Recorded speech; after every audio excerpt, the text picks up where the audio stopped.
First off, welcome to the fourth session Yeah. of Crown of Brambles, everybody. How are we doing? Alive. Alive? That's We're good. alive. That's a good start. I got a new friend. We got new friends. We do. We got plenty of new friends. 4 total, in fact, and all of them are fucking huge. Big guys. So I'm actually going to take us to a different map here real quick. What? There's another map? Yeah, this is going to be the travel map here. Oh, we've never had one of these. But it's a yellow brick I can't road. wait to see this. Yeah, 100%. Awesome. Let me go ahead and If like. if it's a yellow brick road, I'll trip you. With like really like elevator music. Oh, Oh, this is cool. Aww. is it because of the? Never mind. This is Is it 'cause of- nice. Oh, this is. I would live here in Minecraft. 100%. Nice let spot. me also go ahead and spawn some of the troll. Oh, actually, I'm gonna run back to the previous map real quick, so that way I can make Tar a unique NPC since he's like actually been established. Oh, yeah, that's right. His name is Tar. Yep, his name is Tar.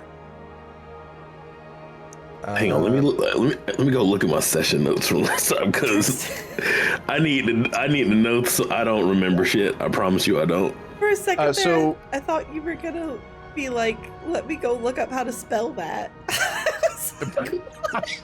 Holy shit. I know I don't like spelling stuff correctly, but I know how to spell Tar. Okay. It's with a P. Okay. All right, I am gonna go ahead and ask that I get the marching order going while we have the opportunity. I'm gonna go ahead and spawn in some of the other trolls. They are small, ignore that. But you guys can arrange yourselves in whatever marching order that you want, and then I'll put Tar and the other trolls wherever you want them. I'm also going to be putting an actual wagon in the map as well. If you'll give me a moment, I'm going to go ahead and retrieve that. I'm actually just going to go over to my fucking BRB screen while I do this because there's a lot of bullshit going on. Oh god, oh fuck, oh god. I have a storage board, which Goofy. I think I put. Yes, so I made a little fucking wagon. This is Hey man, totally you ain't got to talk about your little wagon like that. It's big enough for Okay. somebody. all right. Aw. I don't- am gonna pretend that that's not what you said, and we're gonna continue. Sorry, I'm sorry. Aw. This is Huh? What? This is definitely not like. I gotta start taking. There we go. Oh, that's cool. Yeah, it's like it's got a little fucking bench there for someone to like ride in the wagon, but the unfortunate part is Aw. Am I pulling the wagon? one of the trolls is pulling the wagon. Oh, Yeah, we'll go. Why do you this sound way. upset? let Why do me you think- excuse me, sir. Yeah. My apologies. Sure, we'll put him there. We'll put another troll behind it, and we'll put I'm another in troll front. over here. Just kidding. would you? I was about to say it. Okay. Oh wait, we did say it was gonna be. You Yeah. guys can put yourselves wherever you want on this map here. This is just going to be where we kind of reside for a bit while we're doing any of the Jesus activities. Christ, Moggs. Just having a moment. Cool. Yeah. So as you guys have set out on your journey westward in order to get back to the town with the trolls, the caravan is actually quite swift. These trolls, they don't seem super familiar with the snowy terrain. Obviously, they don't come from a place like this, but their hardy constitutions kind of lend themselves to just being able to trudge through any terrain they want. You imagine that these guys would be able to just like walk through like a poison bog or something like that and be fine. And so they're trudging along, carrying literally everything that they own in that little wagon there, along with the items and itinerary that they actually have on themselves. And we'll go ahead and pick back up just after Tar has informed Caius of the fact that his brother, which he did not know he had, and his mother, who he thought was dead as far as I'm aware, are actually here. We're gonna pick back up from that kind of bombshell and the reaction that Caius has. How does Caius react to this information from Tar? Tar, for reference, is the troll who's actually dragging the wagon here. So if you want to place yourself adjacent to him or what have you, we're assuming that you guys are in motion westward. Well, at this moment, like I said, well, Caius already asked the questions before we started leaving about because one, we established that he found out they were exiled here. Yeah. They don't know where they are, Mm-hmm. and I guess They do know one thing. You see Tar sort of recognizes that Caius is having some amount of an emotional response to this. Tar does strangely strike you as an insightful person, generally speaking. Trolls aren't known to be incredibly intelligent, but being insightful upon the emotional state of another person doesn't require sort of mental acuity. It requires more of an emotional intelligence, which Tar actually seems to have, and he catches wind of the fact that you seem to be there seems to be some amount of turmoil internally as he discusses this. And he sort of pauses and places a very, a hand that is the size of your chest, he places on your shoulder. And he kind of stops the caravan for a moment and kneels down. He says, "You were not aware?" no, absolutely. Of course I wasn't. I haven't seen my mother since I was little, and let alone I didn't even know I had a brother. I don't even know if he was conceived after, or if we share the same father or not. My father told me none of this. Your mother has much fame here. What? A title she bears of the Phoenix Mother. A tamer of extraplanar beasts. Extra. The word extraplanar might not land for Caius. It doesn't. Specifically for Lumia, it does land. Extraplanar are creatures that are not from the mortal plane of existence, such as angels, devils, demons, etc., etc. A phoenix is considered an extraplanar creature. And hearing the title, the Phoenix Mother, spells all that you need to know, that they have tamed a phoenix. He bestows this title. He informs you of your own mother's title, which you weren't even aware of her existence, and now you've received this torrent of information. Not only does she exist, you have a brother. Not only does she exist, she's famous, and she's tamed a phoenix, an extraplanar creature. She's known for being a beast tamer. Blah blah blah blah blah blah blah. All this information probably strikes Caius pretty. I mean, I want you to know, Caius is actually as astonished as he is to hear that his mother and he has a brother here. Just the fact that she has these accomplishments and titles is almost making him a little proud to hear of her accomplishments. So, You say More- mother of Phoenix? the Phoenix Mother. Phoenix mother? Yes. Oh my god, Caius, your brother is a phoenix. Mox, no, my mother is not a phoenix. I mean, Oh, your brother is. If your Caius, father didn't tell you that you Caius, had a stop. brother, your father could technically not have told you what your mother was. That is also true. So, which would make sense as to why Caius isn't too sure where his flame ability is coming from, because he's not too sure about magic and stuff. But Caius literally is looking to Moggs and tilts his head because the fact that he doesn't know that he had a brother, and then she is called the Phoenix Mother. His brother might be a phoenix for real. Yeah, it could very well be the case. Quite literally, Caius is has a hand to his chin, and he's just in deep thought now. I'd As like for a- everybody in the caravan to make a perception check for me. Harvey, in the fact that you've decided to go into the trees, you can make that perception check with advantage. What? Oh, are we all doing this? Yeah, everyone's making a perception check.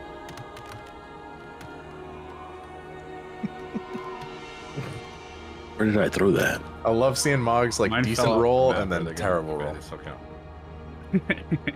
All right, so we'll go ahead and go down the list. Harvey, what is the total that you rolled for your perception? If it is lower than your passive perception, in this specific instance, I will let you use your passive perception.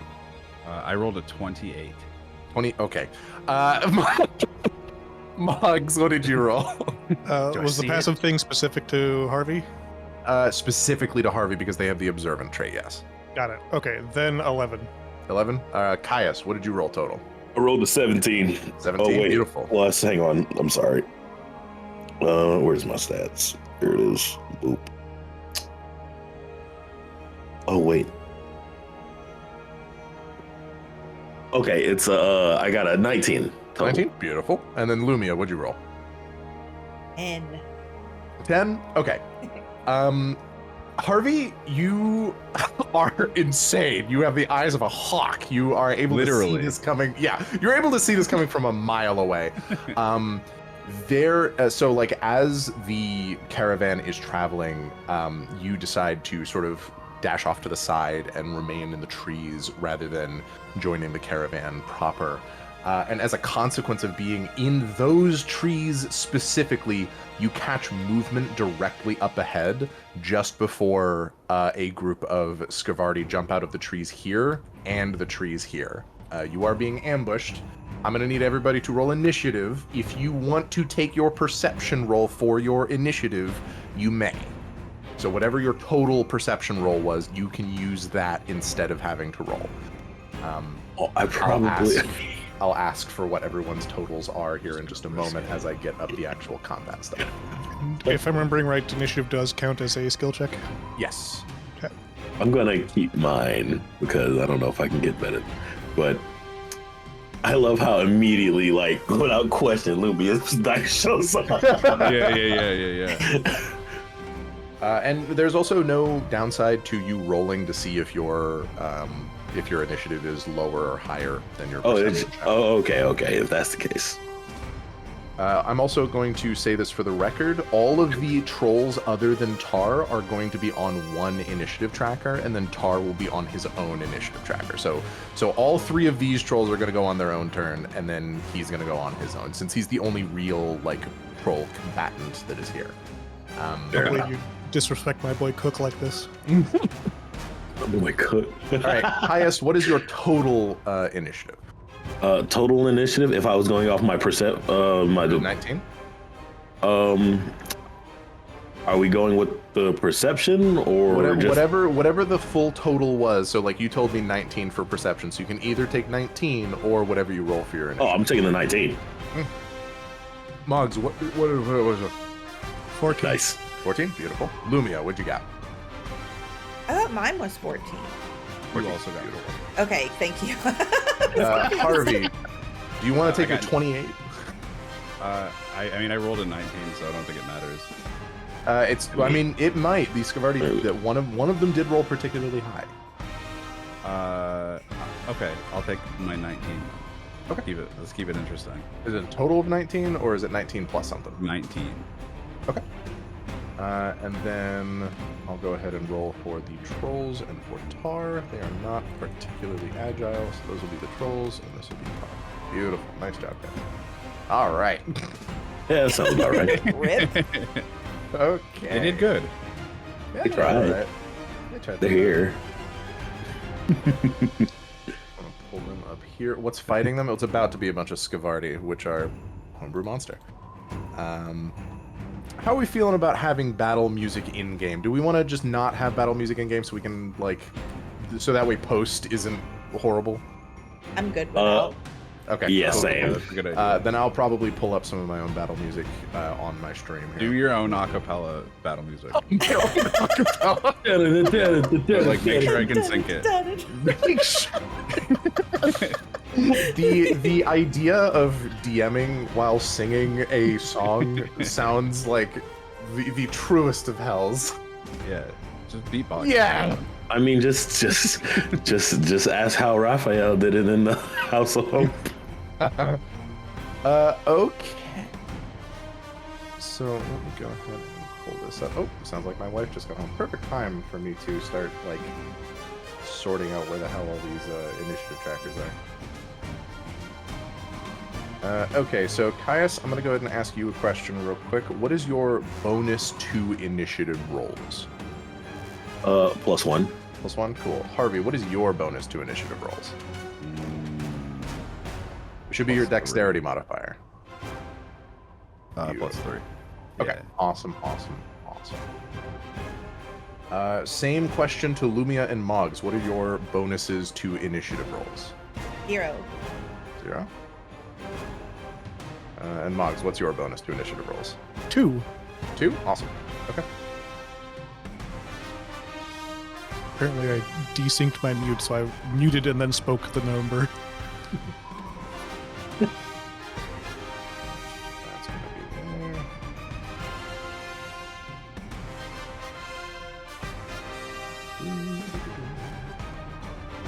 Okay. I'm gonna go ahead and put the Scavardi actually on the board now. Give me just a sec to like. So I rolled all of their initiative ahead of time. I also rolled for I rolled for the random encounter. All of that I rolled ahead of time. And you guys rolled so you want to roll high to avoid ambushes, and I rolled a 2 on the die. Had it been a 1, this would be a genuinely dangerous encounter. But the fact that it was not is very good, because there's a special variant of a Scavardi that you guys could have encountered here. That'd have been Cool. That sounds exciting. Go Back and roll that one right now. For Moggs and Lumia, in fact, I'm actually going to roll for Tar and the Trolls as well, a perception check to see if they meet or beat the... Nope. Okay, so Tar is not surprised, but the Trolls, Moggs, and Lumia are surprised, which means for the first round of initiative, you cannot act. Our initiative tracker, I'm going to go ahead and like pull this up here. Harvey is first, followed by Caius, followed by Moggs and Lumia. And 2. And then 3. Oh, you're way over there. I've been trying to find Harvey for like the longest time. Listen, Harvey's a sneaky guy. He's just, just chilling out over there. Like, where is it? Hanging out. Okay, so Harvey, you start the initiative here. You see the 2 Scavardi directly in front of you. They are so for the narrative, as well as technically for mechanical purposes, they are sprinting towards the caravan right now. Like, the reason that you're seeing them is because you decided to go into these trees, and you have a very keen eye, so you were like, what is that noise? And then you see these 2 fucking raptor-looking things like sprinting through the trees. You have your turn to potentially do something as they're sprinting towards the caravan. Have they seen me yet? Almost certainly. If you want to, you can try getting yourself behind a tree to use your hide action to get advantage and your sneak attack. I would like to do that. Hell yeah! So make sure that you've got something blocking the line of sight, and then once you do, you can use your bonus action to hide. Also, make sure everybody turns on Creature Snap to Grip. Oh yeah. Oh god. Oh god.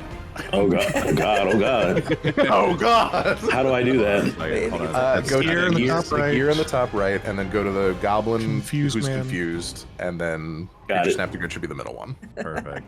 Thank you. Oh yay, it's already on. No. Oh god, I almost left the game. All right, so that's 5-10. You could go 15 here and try to hide and then like poke back out. And I say here is fine if you wanted to use this to like Okay. push we're trying yourself to like up sit in the against it. middle, but the grids. Yeah.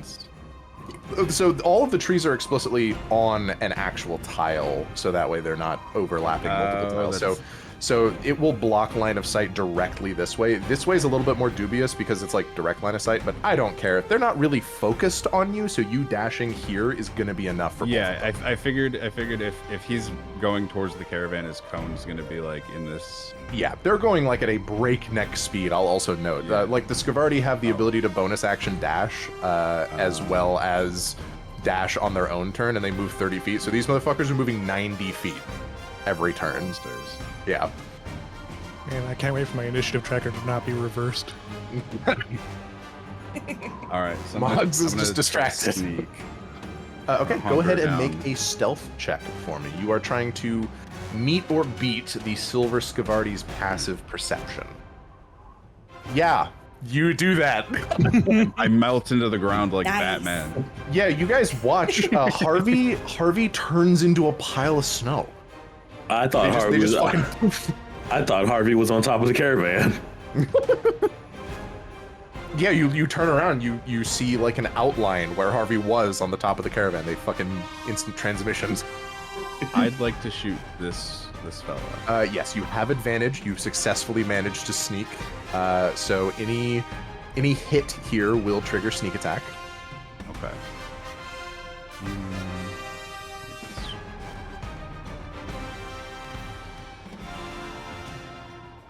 So roll again since you do have advantage.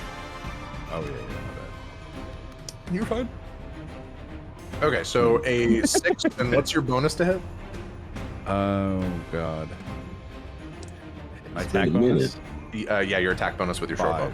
5 and 11 will not hit. So this perfect setup leading into Harvey catching this ambush just before it happens, firing off one arrow, it manages to go awry just because of how fast that they're moving through the trees. You do still have the rest of your movement, so if you want to reposition or get yourself into another position, that might be a good idea, because it almost certainly seems like they're ignoring you. Had you hit, that might have changed. They might have like pivoted to hit you. So part of you is kind of thinking it might be a good thing that you missed, so that way they're distracted by, I don't know, 4 trolls. Yeah. So I can move to here, right? It's 3. You got 5, 10, and then that would be 15, 20, 25, 30. Yeah, if you want to get back here, that's totally fine. Cool. Okay. Point Will that end your turn, Harvey? That will end my turn. All right. Now, Caius, at the beginning of your turn, I'm going to let you know about something that is a feature I don't think we've discussed yet. It is something that every creature, in fact, can do during their turn, and it is called holding an action. So reactions are things that every creature and character has when they begin their turn and gain all of their actions and bonus actions and all that other kind of stuff, right? If you don't have anything that you can do on your turn, you can instead designate an action that you want to happen after a designated trigger occurs. And then when that trigger happens, you will use your reaction to perform that action. So it burns your action on your turn, but it basically slots that in as a reaction. Does that make sense? Gotcha. So if you were to say, like, I'm going to hold my action for the moment a Scavardi gets within range of my fist, I'm going to punch him in the face. Okay, gotcha. And after that burns my reaction, correct? That burns your action for the turn, and it burns your reaction once you do it. Yeah, so it's basically Gotcha. like, this is genuinely very, very helpful for melee characters, but it's also helpful for spellcasters. Melee characters it's helpful for because attacks of opportunity only trigger when somebody tries to move out of your range, not into your range. So you can say, the moment that they reach my range, I pop them, so they don't have a chance to hit you before you have a chance to hit them. But for spellcasters, it's a little bit dangerous, and I'm saying this specifically for Moggs and Lumia here. If you hold a spell that takes a spell slot and the triggered, like the thing that you designated will trigger the spell never happens, you still burn the spell slot and you don't cast the spell. So keep that in mind. If you decide, like, I'm going to hold a one-action Cure Wounds for when Caius comes within range of me, and Caius finds that there's something else during his turn that he would rather do that's more, like, strategically viable, Caius never approaches you to cast Cure Wounds on him, you waste Cure Wounds. You don't cast it on anybody. Oof, that's good to know. Just keep that in mind. Yeah. So it's almost always going to be better off for you to hold cantrips or less powerful spells in the case that they end up being wasted. Or I do tend to be more forgiving where it's like either I cast it on Caius or if it's about to be my turn, I'll cast it on myself or something, you know. So with that in mind, with holding actions now being presented to you, Caius, the fact that these Scavardi are way... Like, these Scavardi are a little closer to you, but that's 5, 10, 15, 20, 25, 30. So you're not going to be able to get in range with 30 feet of movement. Yeah. If you wanted to, like, you know, sort of like buckle down with Tar back here and just sort of hold actions for when these Scavardi charge you, you can. That's exactly what I was going to do. I was going to at least, like, kind of censor myself with it, like, here. Sure. So, like, interpose yourself between the caravan and the Scavardi and then hold the action. Yes, but,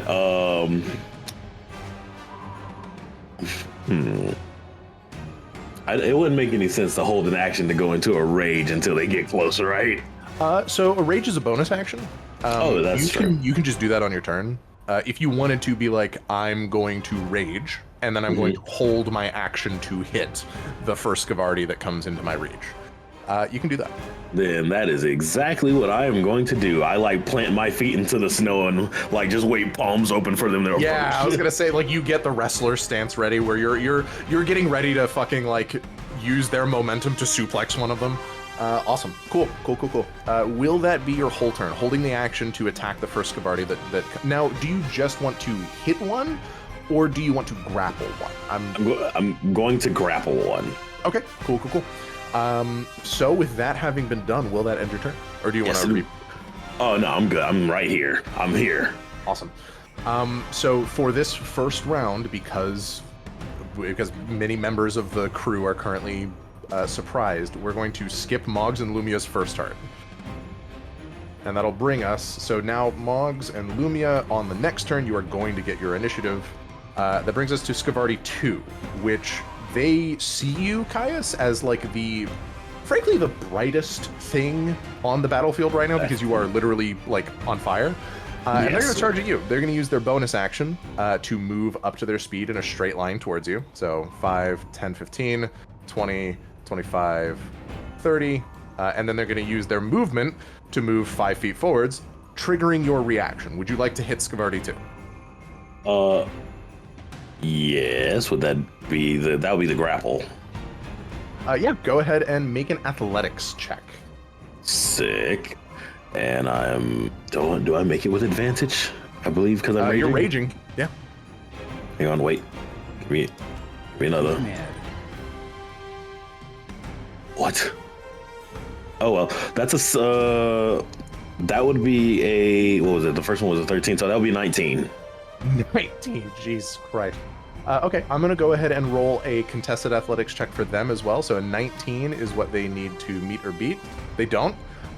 You successfully do have them grappled. So you guys watch as this Scavardi starts to leap towards Caius, and the moment that the Scavardi is like in range of you, Caius, you put it in a headlock.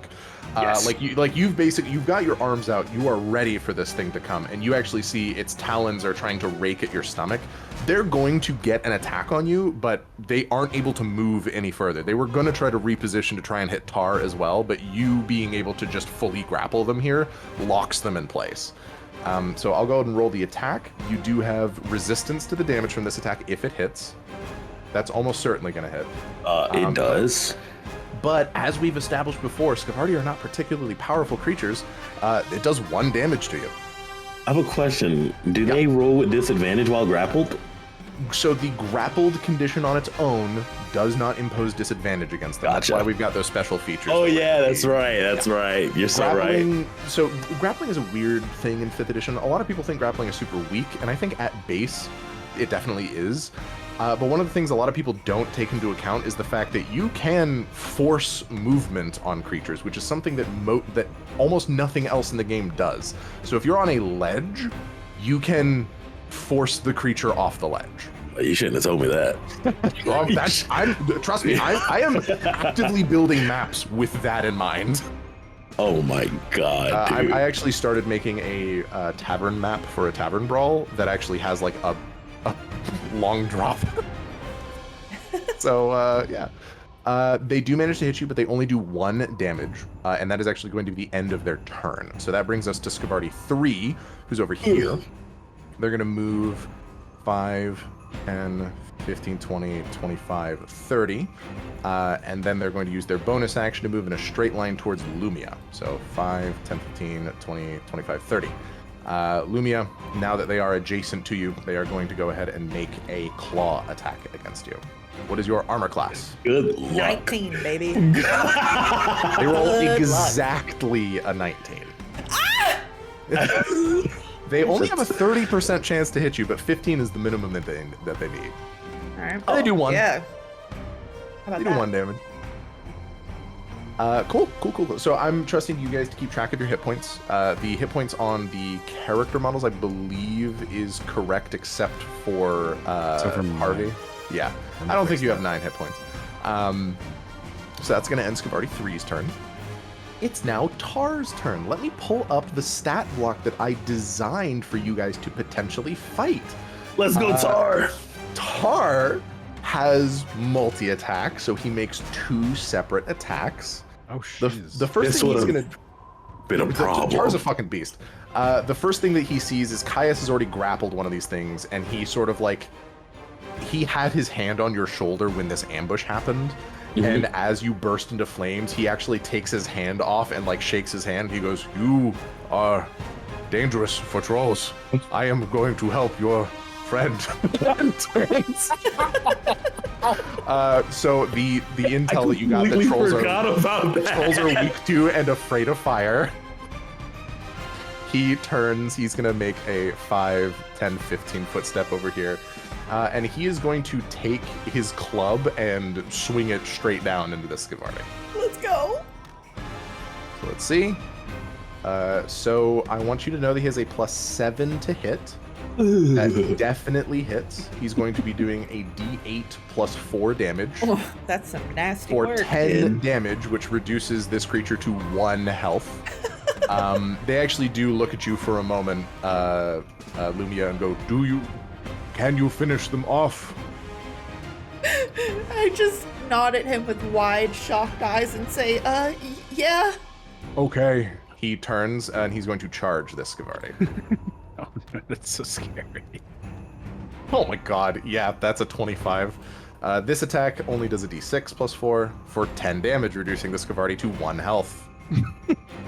That is gonna end... Is it the one that I'm grappling he just hit? Yes. That's gonna end Tar's turn. Brings us to Scavardi 1, who, seeing that Tar has just whacked one of these things, you actually do catch that now that you guys are tied up in melee combat, the Scavardi seems to the Scavardi that have not yet approached the caravan, their priorities seem to have shifted. You watch as this Scavardi moves 5, 10, 15, 20, 25, 30, and then they move 5, 10, 15, 20, 25, 30. They move directly towards the caravan. What? Uh-oh. That's going to end their turn. And then this Scavardi is going to move. They're way out of position. 5, 10, 15, 20, 25, 30. And then they're going to move 5, 10, 15, 20, 25, 30. And then they're going to use their action to dash. 5, 10, 15, 25. That's 20, 25, 30. They're going to move here. So this Scavardi 1, actually, he does still have his action. You watch as he uses his action to grab shit in his mouth out of the caravan, keep it in his mouth, and then turn as though he's about to run. What the fuck does he want? The trolls are also surprised. Now, this will bring us back to the top of the initiative, but before you go, Harvey, I would like for everyone here to make an animal handling check to figure out what the fuck the Scavardi are trying to do. Wait, am I like kind of okay with that? I think I got some cooking for that. Open iPad. Holy shit, guys. Yeah. Oh I my swear God. this game hates us. It's not us, I swear. Oh, I have nothing to that. I lied. All right, Harvey, what is your total for animal handling? 2. Muggs, what's your total? 6. All right, Caius, what's your total? 8. Lumio, what's your total? 4. Okay, nobody has any idea what the what the hell they're doing. Just Harvey. already doing party things. Yeah, so I mean, like you do gauge like obviously this isn't normal. Like Scavardi typically are they're pack hunters that go after like food. Wait. I'll go ahead and give you guys the basic rundown, but not the explained rundown. This isn't normal for Scavardi. They're pack hunters that typically go after stragglers and hunt them down, and basically like pull people who are separated from their pack and try to hunt them down. What they should be doing is ganging up on Harvey, but they're not. Harvey, it's your turn. Sorry. I was gonna ask, did we see what they took off the? Did we see what they took? It's just random stuff. It seems like they're not really focused on what it is that they're taking, rather than just taking something. Okay. I But thought they this- were stealing drugs. I was like, oh my. This is the troll shit, right? Yeah, it's the troll stuff in the wet. Like so you know what? Here, I'll actually flavor it. They take what looks like the bag of rations that you guys gave them. Oh no. Oh, no. Like, okay. All right, Harvey, it's your go. There's no possible way to tame the Scavardi, is there? To tame them in active combat, or Yeah. do you mean for something else to have tamed them? Yes. Oh my gosh. I'm gonna go ahead and say no roll required. Harvey, you've cracked the case. Something is taming these Scavardi. You actually think this might be a reason why the Scavardi are so problematic on the roads. Someone's doing this. Wait, am I a genius? Yes. Hell yeah. You've All right. cracked part of the Silver Scavardi nest quest. You are now keenly aware of the fact That's good, that because it's I was not about just to Silver murder this Scavardi. guy. I mean, if just because they're tamed doesn't mean they're not No. dangerous wild beasts. I'm unsure about what to do. Oh, jeez. I'm at least gonna move up closer towards the caravan. Let me see. 5, 10, 15, 20, 25, 30. Beautiful. So you guys see Harvey dashing out of the woods. You were a fucking shadow up until now, so.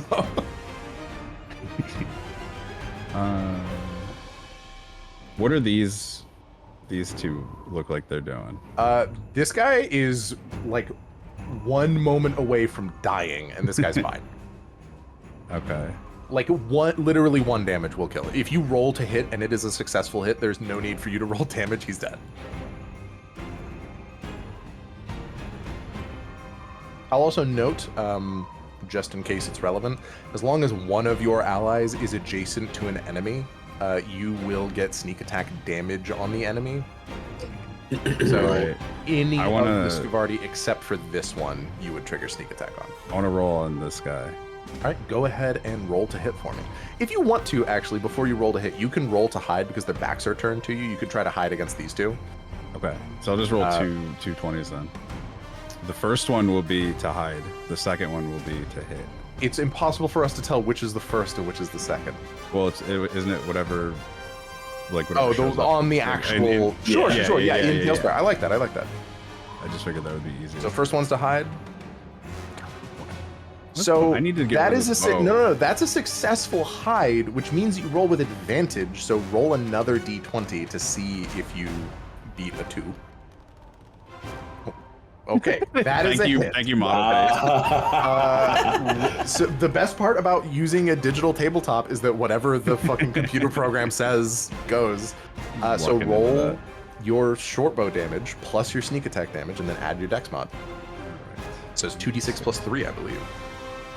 6. Big money, no whammies. 7 damage is not bad. Reduces them to 4 health. They are immediately bloodied. But that was your bonus action and your action. You do still have 10 feet of movement in case you want to use that. I don't think I do. Okay, you just want to chill out there? I think I used up all my movement. Oh, you're right. You did move an extra 10 feet. My bad. Cool. Okay. So that is Harvey's turn, which brings us over to Caius. You have this very close to death creature grappled. If you wanted to make an unarmed strike against them in the state that they're in, I will allow you to do so with advantage. Before you make a decision, can you check your DMs real quick? Brother. I'm so sorry. I'm just... Oh my god, I'm not doing that. Come on. I could, but I have another idea I want to do. Okay. I would like to... would you allow me to take this Cavardi and hit the other one with it?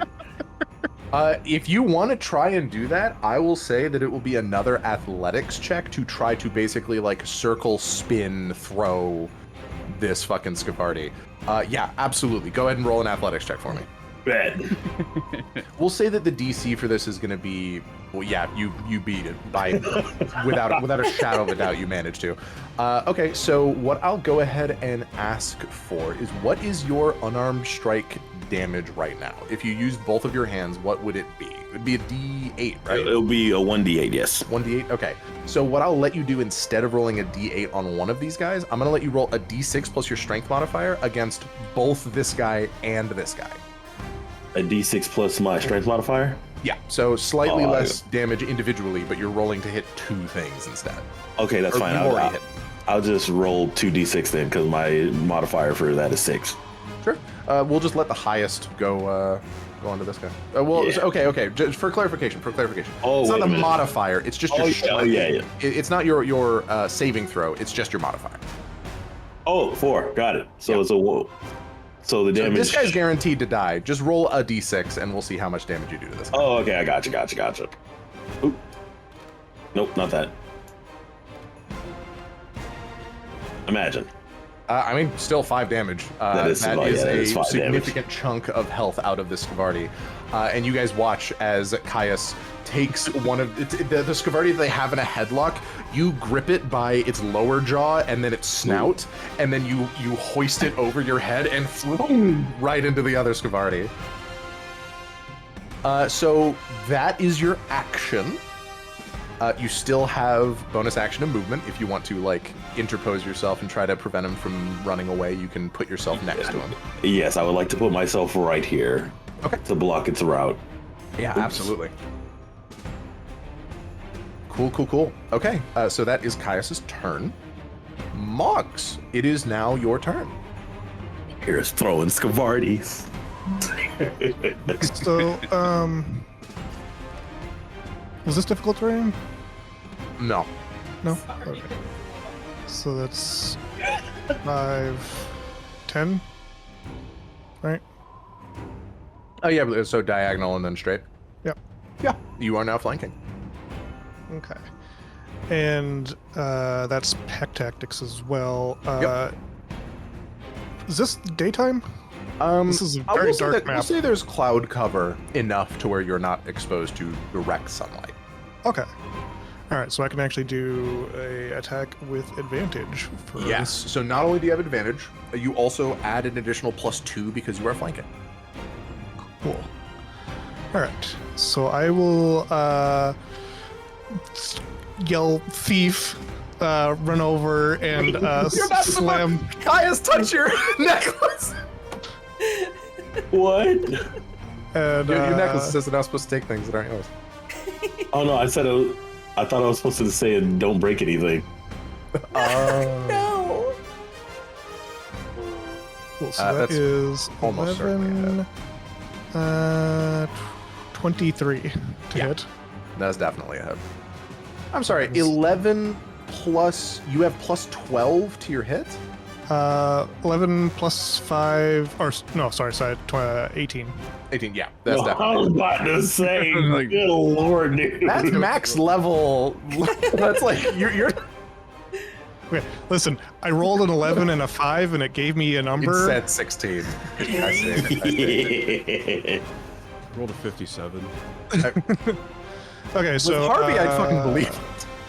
Booming Blade is a 1d4 plus 3, so that's 6 damage. That is exactly what you needed to kill this guy. So how does Moggs finish off this first combatant? How are these things compared to me? Pretty fucking big. They're bigger than Caius. They're lithe. They're obviously somewhat strong, but they're mostly sort of these lithe, agile creatures. But they're very large. So I think I sweep the leg, and then I'm on the backswing. I bring it up over my head and just slam it down on its head. Hell yeah! This tiny fuck. So like Caius, this isn't the first time you're seeing Moggs fight, but I think this is one of the first time Moggs has killed something in melee. So you watch. It is. There isn't a lot of like training or finesse to their like movements, but it seems like they've done this before in some capacity, and Moggs very deftly, effectively using their whole body to shoulder check one of the legs of the Scavardi, managing to get it to fall to its side and following up immediately with a downward strike into its Actually, no. So she full on like bat swings into its legs and follows through a full 360 spin, and then catches it on the face and their way on the back, way back around. They're on their way down, and you catch it in the yeah. I mean, this thing is dead. This thing is fully. Actually, I will allow Moggs to decide whether or not you want to kill the creature or just knock it unconscious. Oh, interesting. There's not necessarily like a guarantee that there will be any mechanical benefit to this, but I figured that I would offer because melee attacks can be designated as non-lethal. No, Moggs did a full fucking 360. It's dead. Yeah. Okay. Actually, is there anything else that Moggs wants to do on their turn? I don't think I have anything else to do with the bonus action yet. I will let you know that when it gets to the other troll's turn, the combat is over. Even though those other trolls are weaker than Tar, they are still trolls. I want you to know, after Caius sees this, he's like, Moggs, you're allowed on my shoulders again. I'll just finish up my move and be over there. Cool. Trying to help boss out. All right. Yeah, Lumia, you see probably a little blood-spattered Moggs dash up to you as you are Eagling. about ready to be flanked by two of these Scavardi. What do you do? Not surprised about Moggs. That's just another day. I think I'm actually gonna use my Warhammer to attack the Scavardi on my right. Cool. So Scavardi number 4, this one over here. Yeah. Hell yeah. I believe, yeah, that's the one that's at 4 health. If you want to go ahead and make an attack roll, we'll see how it goes. So it's 1d8 plus 1. Will you roll the d20 first? Oh shoot, yeah. And you're adding your proficiency and your strength modifier to the attack roll. Wait, how do I get rid of this dice? Well, you can't escape while holding it. Oh. I know you gotta close out a Tailspire and start it up again. This is the whole thing. Okay, I gotta roll 20 is the first thing I do, right? Yes. Yeah, yes. Generally speaking, it's always gonna end up being the d20 comes first. Yeah, that is definitely a hit. No matter what your modifier is, the 16 on the die would hit anyways. So go ahead and roll your d8 plus 1 damage. What? 4 plus 1, that is what you needed. So, Lumia, how do you finish this Scavardi off, and do you want it to be non-lethal? I definitely would like it to be lethal. This is a pretty scary situation. Okay. I am just gonna cartoon style bash this thing over the head. I'm talking full aerial moves.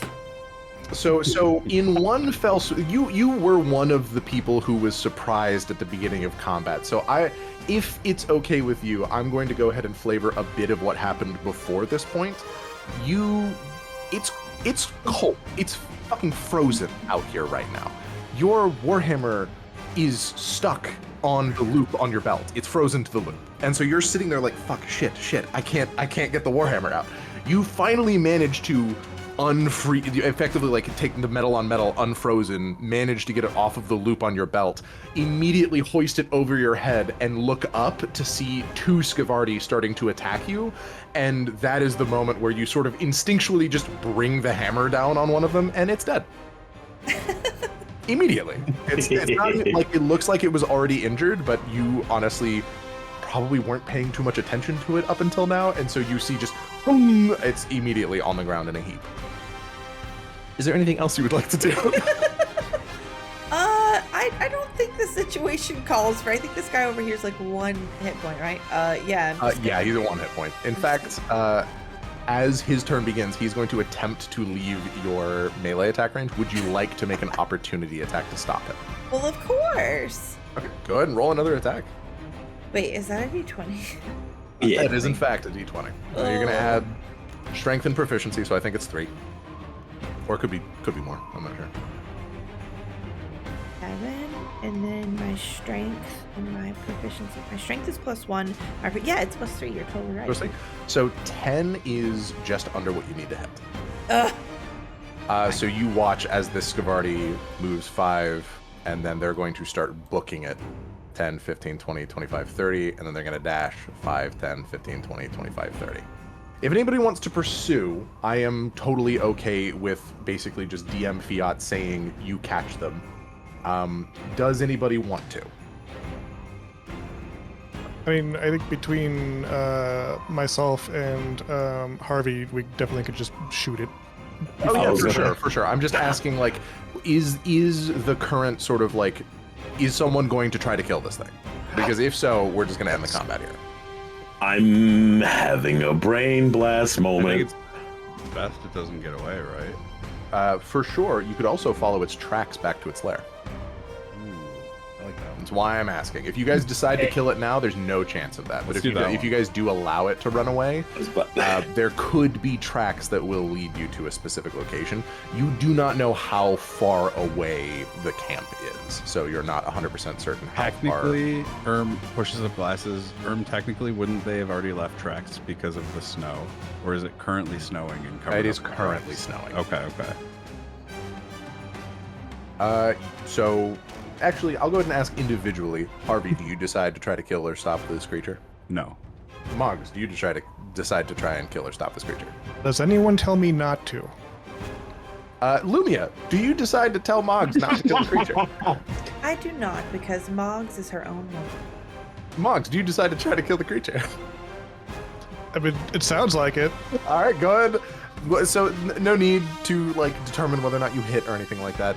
Harvey, you have this. You notch an arrow in your bow, thinking for a moment, like maybe I should, maybe I shouldn't. You're starting to watch it go off into the sunset, and then there is a very small. And I throw Moggs at it. There's a very small object that you see, like, and you watch the creature fall onto the snow. It comes to this like skidding halt where like goes. It slides across the snow. Yeah, like fully. And now that this combat has concluded, you see the other trolls finally are managing to get their weapons ready. You see one of the trolls holds up what looks like a normal human-sized pan that they're holding between their thumb and their forefinger. And another one of them has what looks like just a chisel that they were holding like a dagger, but they were holding it in both of their hands. They look terrified. And you see Tar kind of standing there with his club in both of his hands, sort of like looking around and goes, "Any more? Little shits." Little shits. Oh God.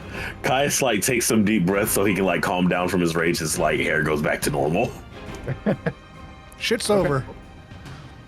Good. No more shit. We should Shit. continue in case of more ambushes. Can you eat Scavardi? Yeah, you totally can.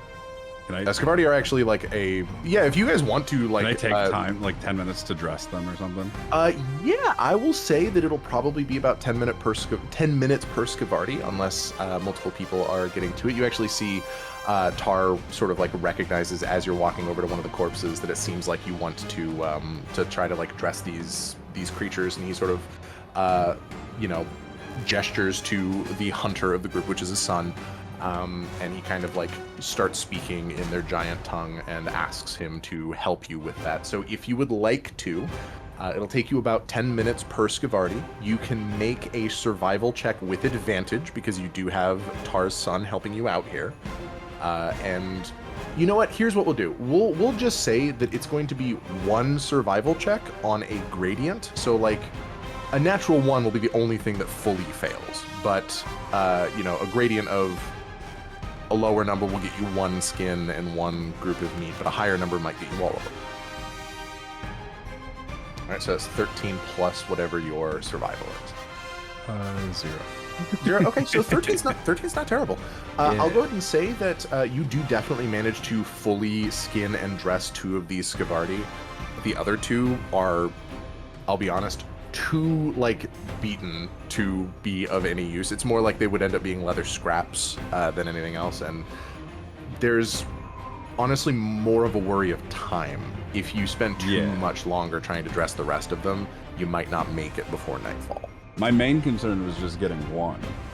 If you want to just get 1, you can, but you definitely have enough to have gotten 2. Okay, well, I mean, 20 minutes isn't terrible. Cool. You know what Moggs did with the first 10 minutes. None of these creatures are magical. They do not have any of the magical orbs in them. Damn it. Moggs was checking, though. Like a worm. There's like a moment where you might have a very brief consideration, like, should I cut into one of these anyways? As Harvey is like actively, skinning one of them, you see the other ones that don't look like they could be skinned, and you're like, maybe you just can't see it because it's like, too far in. In there, man. Yeah, I guess one of the ruined ones I might just like dissect a little bit, but not going crazy with it. For sure. If you, I will actually say for sure this might actually have mechanical benefits. It would need to be an insanely high roll, but go ahead and make a medicine check for me. I will give you advantage to cancel out the disadvantage, because one of the trolls is going to help you. Guidance? Sure. You watch Moggs, like, with a knife over a corpse, look up at you and go, guidance? All right, then that is a 16. 16, beautiful. That's a decently high roll. So you're cutting into the creature, and obviously the first creature that you encountered and then the Lasheri are vastly different than Scavardi. All of these creatures have their own unique sort of like manner in which they're constructed. But you go to, where you found the first 2 magical orbs was the meatiest sort of center of the creature, almost nestled into the organs of the creature. Right. And that's where you go. You don't see anything there. In fact, you actually, looking at the sort of like structure of the Scavardi's innards, you're not certain that a Scavardi of this size could even have one of these in there. Not to be too grotesque, but it seem like you cut into them and it seems like it's all packed in there.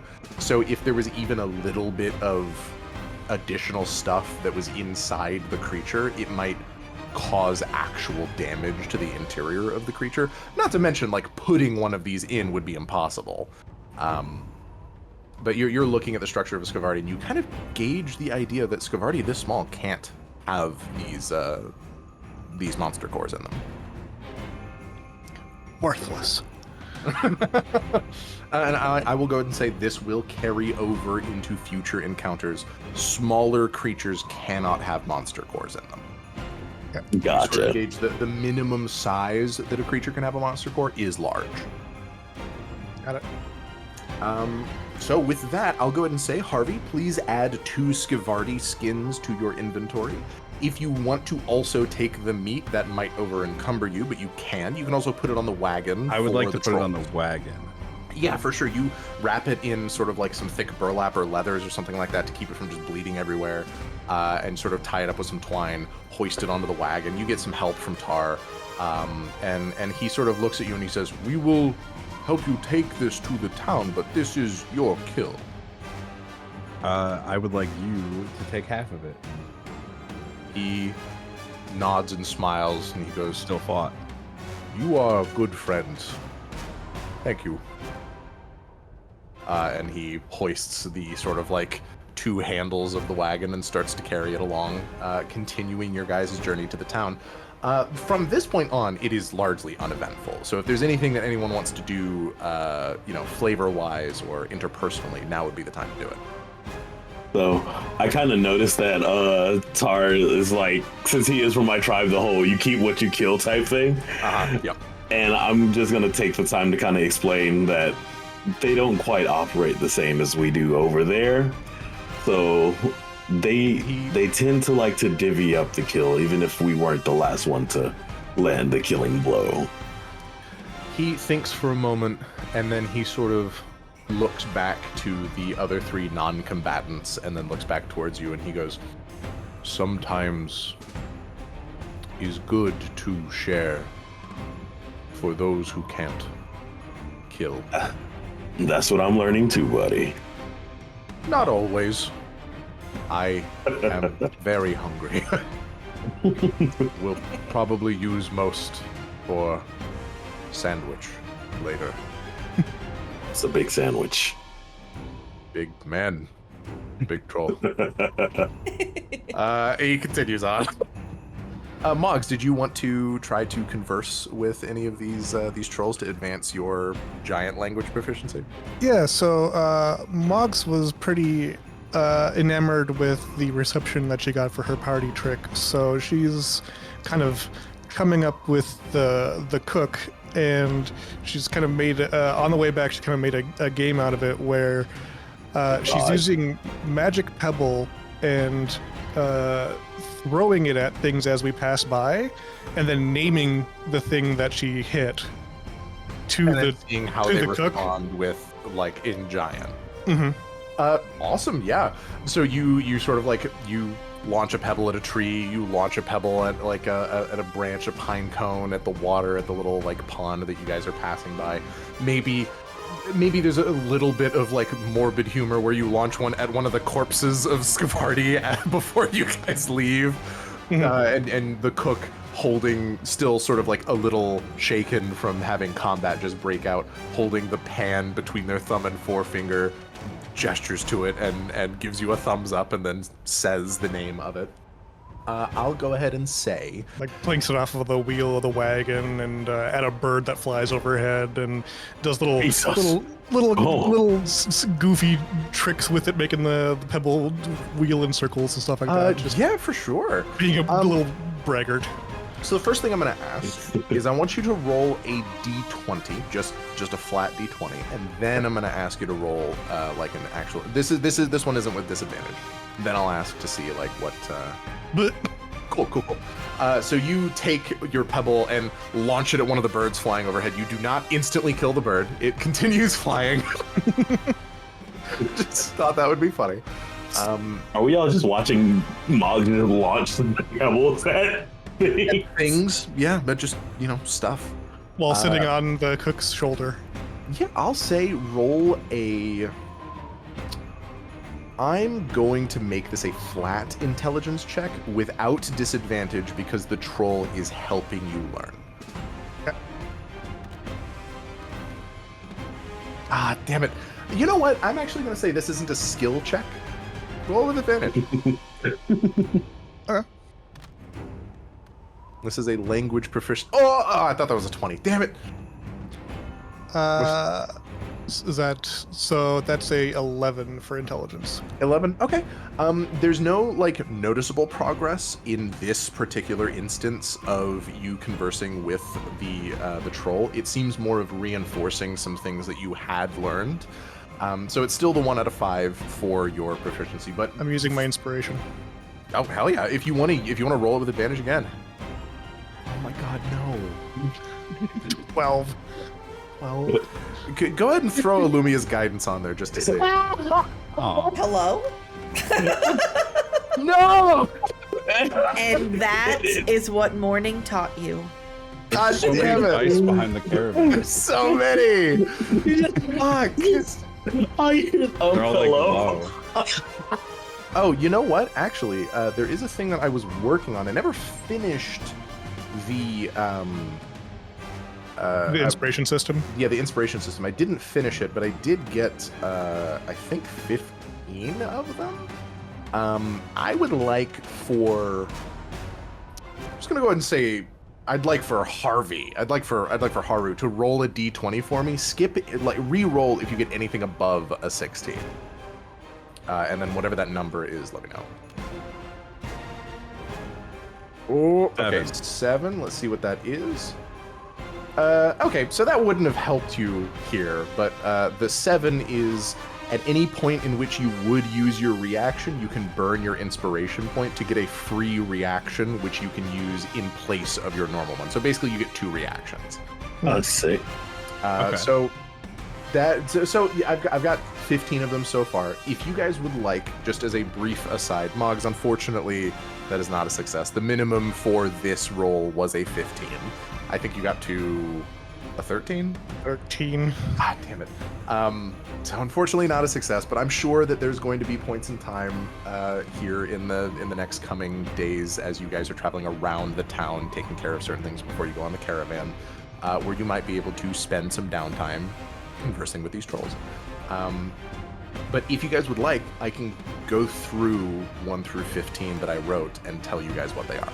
Oh, I thought we were about to roll and see which one we get, and then if we I mean, sure, fuck it. Go ahead, everybody roll a, I'll say including Moggs. Everybody roll a d20. I'm not going to say that did actually burn your inspiration. oh, there it is. There's Reroll anything above a 15. So anything 16 or higher, make sure to reroll. I didn't even see what the hell I rolled. It went so fast. You rolled a 6. Oh, thank you. A 6? Okay. So for Lumia, your special inspiration thing is whenever an enemy that you can see forces you or an ally within 30 feet of you that you can see to make a saving throw, you can burn your inspiration point, and any allied creatures that are forced to make their saving throws roll with advantage. This can include yourself. So basically, if there's like a fireball centered on all of you, you can burn your inspiration to give all of you advantage. Oh. pretty nice. I got a 7, so I got the 7. one you just. You got the reaction. The free reaction is super solid. That does mean like if you wanted to, you could have said like, I'm gonna hold my action to, punch this thing, and then it comes within range. You punch it, and then it leaves your range. You still have a reaction to opportunity. Oh, that's pretty nice. Yeah. It's especially relevant if any of you guys ever gain access to counterspell, because that does mean you can counter 2 spells in a turn, which is crazy. Harvey, what'd you roll? I rolled a 13. 13. Okay, so the trigger is at the beginning of your turn, so you have to make the determination for this when your turn begins. During this turn, you gain a climbing and swimming speed equal to your land speed. Difficult terrain does not cost you additional movement. In addition, you have advantage on saving throws that would impede your movement.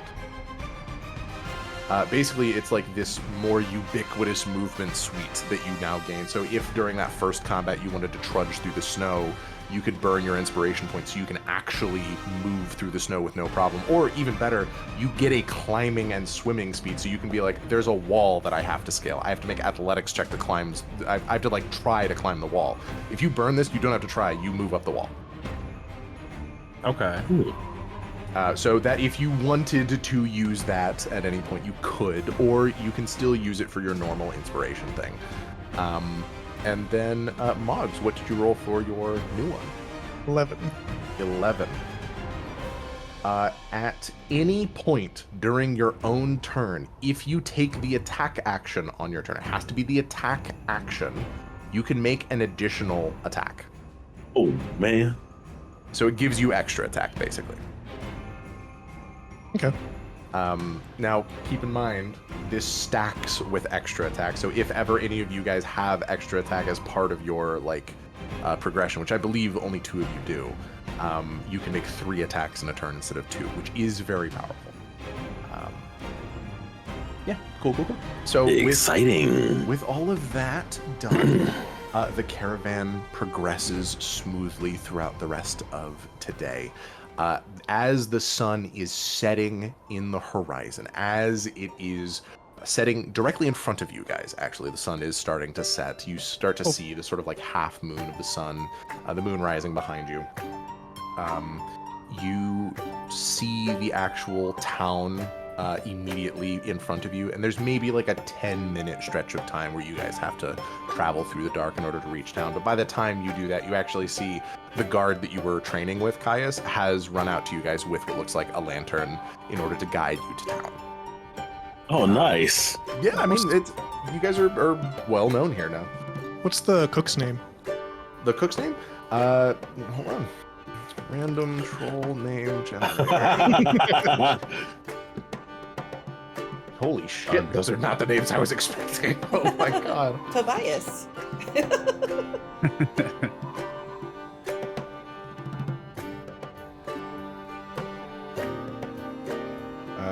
Hold on.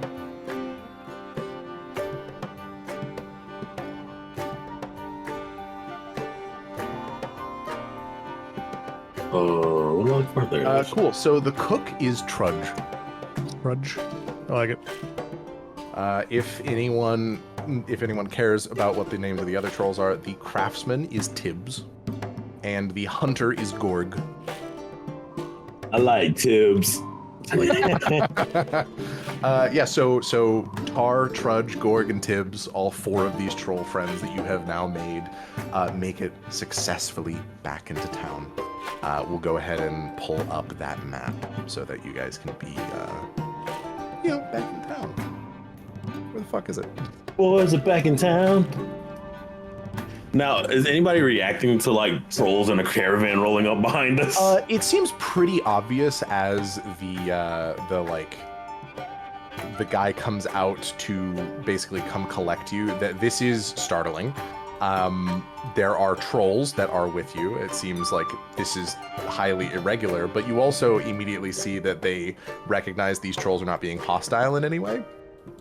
And in fact, Tar actually actively waves to this man as he approaches. And any preconceived notion that this guy had about what the deal was with trolls immediately kind of fades away as he sees 3 scrawny trolls scared out of their mind because they don't know whether or not they're going to be accepted in this town. And it's not as though he seems to take pity on them, but it's effectively he wants to reassure them. So he turns to Tar and he's like, you can let your friends know that they'll be very welcome here. We can always use more people in the town. And Tar translates that for the rest of the crew, and they immediately seem to be not nearly as on edge. And as they enter the town, you guys do actually see that the let me pull up. I actually have the notes for the town here I need to retrieve. Yes.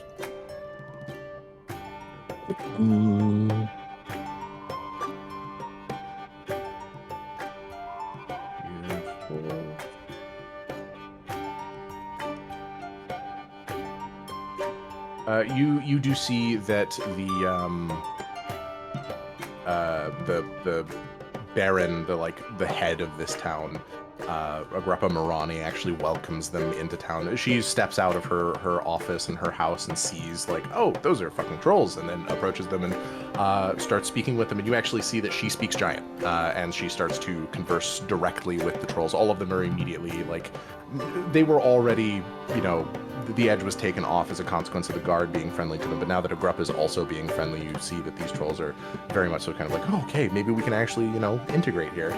Agrippa informs them, places to stay are a little lax. We are having to set up temporary tent housing. So as long as you're okay with that, and you see that all of the trolls are that is exactly what we were already dealing with. The only change is going to be there's actually walls that are protecting us, so that's okay. and they start to set up camp in town. They start to, like, you know, get their stuff going and start to get designations for what it is that they're going to be doing. You see that Tar, and this is like a much more TLDR, you know, what transpires over the course of the day. You guys are not obligated to stay here for this, but just so that you're informed, Tar signs up with the town guard. He actually becomes like their newest recruit, and it is it is very funny to see a like 15-foot troll with the town guard's garb, because it does not fit him at all. He basically has to like he uses he has to he cannot wear any of the things that they give him, so he basically like wears it like he wears the shirt like a scarf over his shoulders, the tabard. He has like the belt that they give him, he has to wrap around his fucking forearm because no part of him is small enough to actually have the belt. And he kind of says like, I'm not going to use your weapons for obvious reasons. You actually see that the craftsman troll sort of pipes up at that point and is like, I can make a large spear if you would like. It will take me some time, but we have the materials here to do so. And so he becomes an official member of the Guard of Henst, and has you all to thank for this. You actually see that the craftsman and the hunter and the cook all start to integrate into the society as well. There is obviously a very big language barrier that is barring some of their, you know, there's not, it's not like easy for them to integrate, because, you know, people walk up to them and they go, hi, how you doing? And they respond like, and it's like, okay, man. When we arrive, or shortly before we arrive, I also want to make sure that I impressed to Tar to let all of the other trolls know not to touch the fountain. Okay, yeah, he takes note of that, because they're actually, of all the languages that are written there, their giant is not one of them. I think it is written in Common, Elvish, Draconic, Dwarvish, Halfling, Gnomish, and Goblin, which are like most of the common languages in the world. It is not written in Giant, so it is a good thing that you mentioned that. So like I impress upon him like how that can be permanently fucked up, and it is extremely important that they remember that. He nods. He sort of like immediately dispatches that throughout the rest of the crew that joined you guys to this place. And you guys have some time here if you want to, you know, it is nighttime, so presumably you guys will be spending the night. But is there anything anyone wants to do either this evening or tomorrow morning? Say again? Is there anything that you guys want to do tonight or tomorrow morning? Because it is nighttime, so you'll be spending the night in Henst. Oh yes. And also, where do you guys intend to go tomorrow?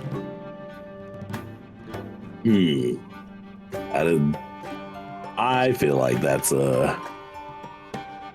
Wait, where's the guy who gave us the quest about the trolls?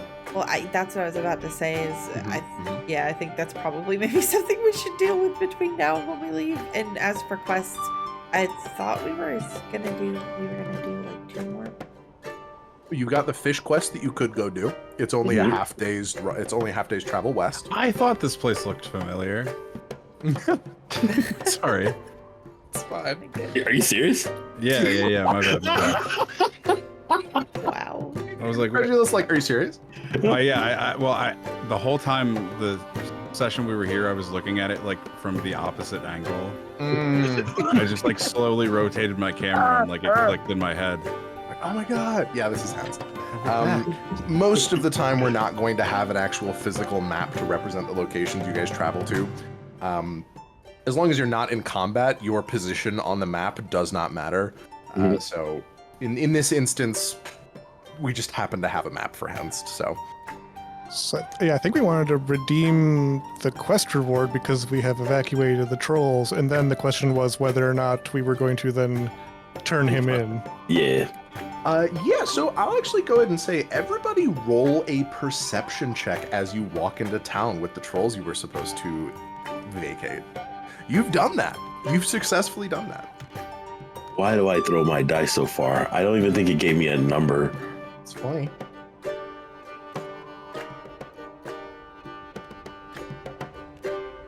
I gotta start just saying I'm gonna take my passive. Unless I ask for passive. If I ask for a roll, it will have to be the roll. You can't get away from disadvantage, man. I eventually will, just not yet. Yeah, just not yet. Haru, what is your total perception? Oh, jeez. That'll be a 20 then. 20? Cool. Bear, what's your total? 16. Moggs, what'd you get? 12. And Lumia, what do you got? An 8. What the flip? Everybody's so high. Okay. So So you don't have a perception bonus? 4. they're a charisma-based cleric. Oh, that's right. Yeah, we're allowing spellcasting to be used as whatever mental score you guys want.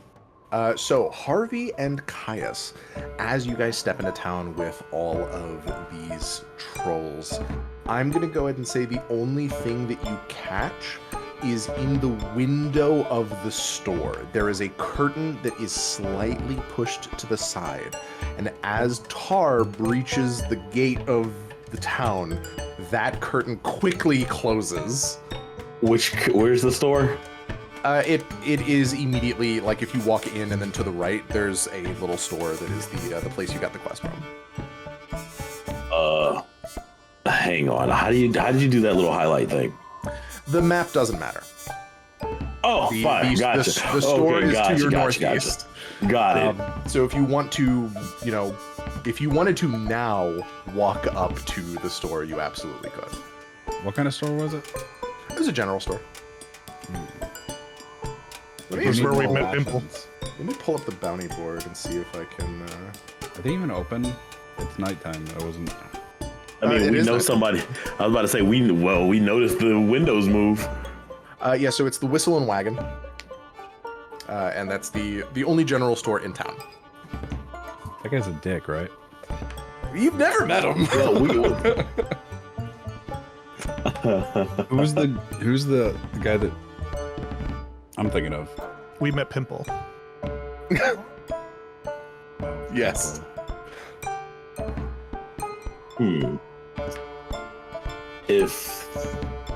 So with the information that you do see that curtain close, is there anything that anybody does? You can point it out to Moggs and Lumia. As Yeah, well. I'm immediately pointing to the window and saying, "Let's go get our reward."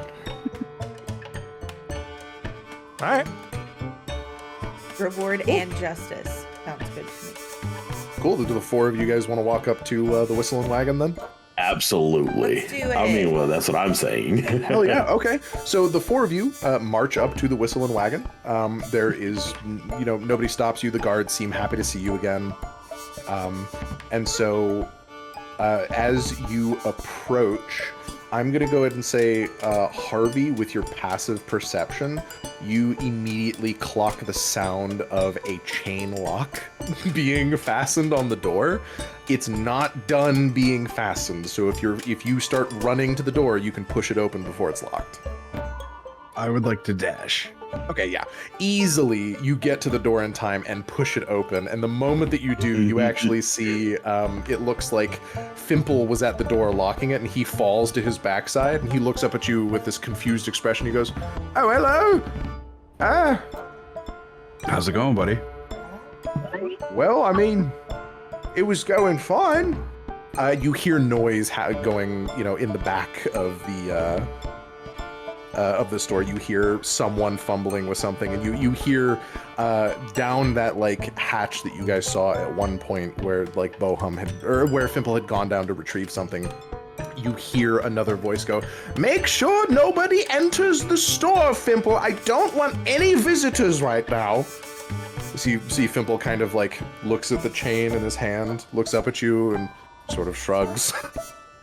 I want to shrug back and wave everybody else in. Yeah, everyone else can make their way in. You see Fimple immediately kind of stands up and puts the chain on the table and is like, "Sorry, sir, we've got visitors."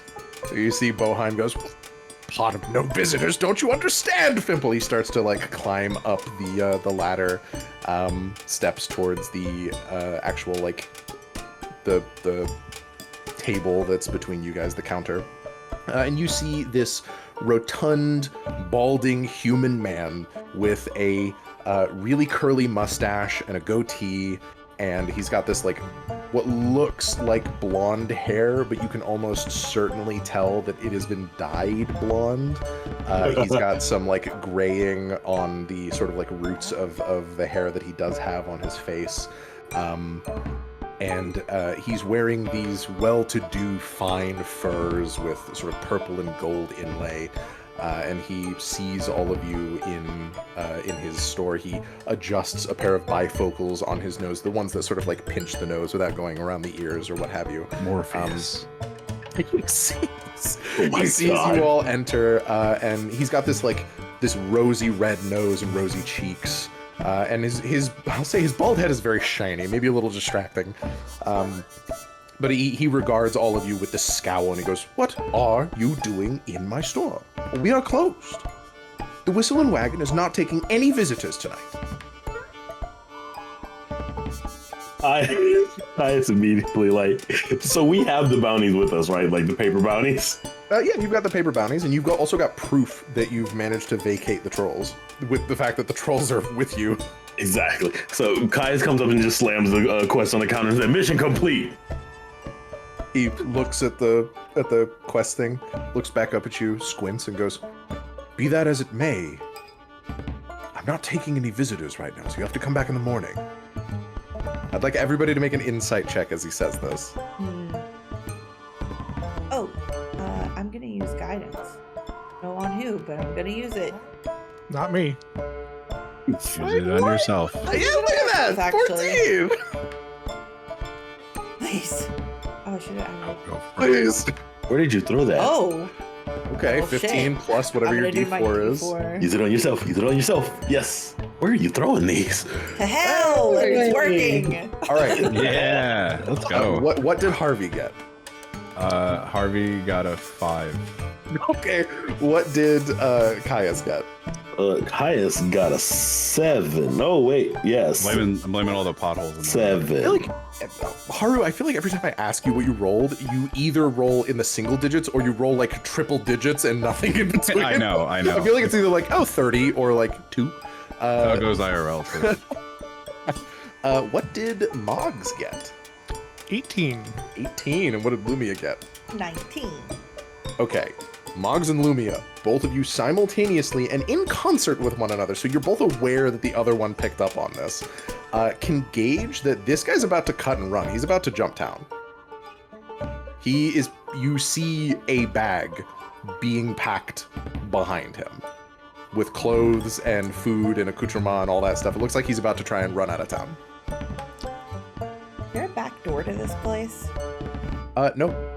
Okay, so Not one that you can entry see at point. least. Yeah, it's only one entry point. There could presumably be something below, but you haven't seen any trapdoors that lead outside, so probably only the one. I think Moggs just says, "Caius, hold him."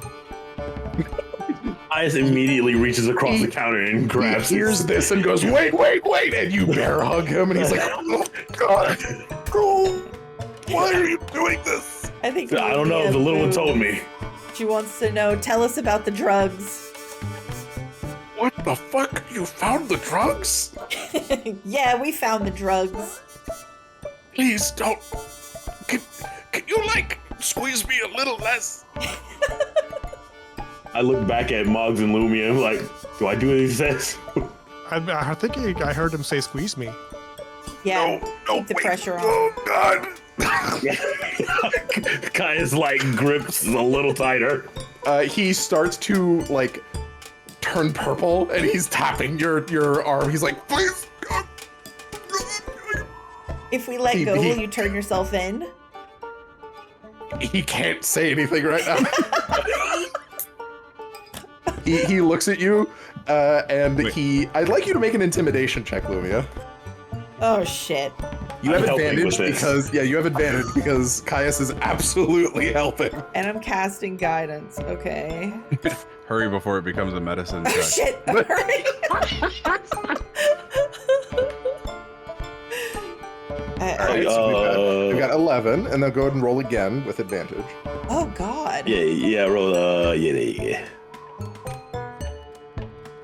Where are they going? Okay, so that's Space. 19 plus your bonus to intimidation. That's just let me look. I see it. Oh my god. It's your charisma modifier. Plus 4. So this is a 23 intimidation. Jesus Christ. I think he just Okay. wet himself. Yeah. So you ask him, like, are you gonna turn yourself in if we let you go? And there's a moment where he is evaluating his options. It happens in a fraction of a second, but you can all see it happen as if it was happening in slow motion. He is being bear hugged to death right now. Harvey is this sleuth with the eyes of a hawk, a short bow and daggers on their person. Moggs is this loose cannon, small kobold with a gigantic fucking hammer wrench. And just has a big gleeful smile at the moment. Yeah, also, his fucking employee is just watching this happen with, doesn't look like a happy expression on his face, but it does not look like he's trying to help him. Fimple's kind of just sitting there, like, watching this occur with this blank expression on his face, like, wow. But Lumia is the person that his eyes rest on last, and he looks at you intently for a couple of moments as his face turns purple, and he sees intent in your eyes as you say, will you turn yourself in if we let you go? He knows that what that actually means is if you don't turn yourself in, there will be worse consequences for you. And he nods frantically. Good. Very good.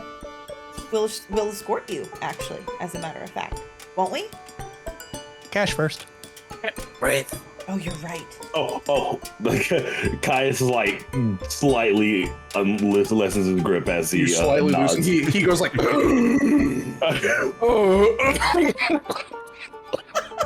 let me talk. You're the banana guy, huh? The banana. Did you take some? Yes. It was quite phenomenal. Wow. And you're alive? Is that a threat? No. Please don't squeeze anymore. Please. I beg of you. Caius then turns where he's like holding him, but now facing towards Lumia and Moggs and Harvey. He, with his arms bound to his side, looks at the rest of you and goes like, listen. Those drugs were experimental. They were supposed to be for people, but those experiments failed.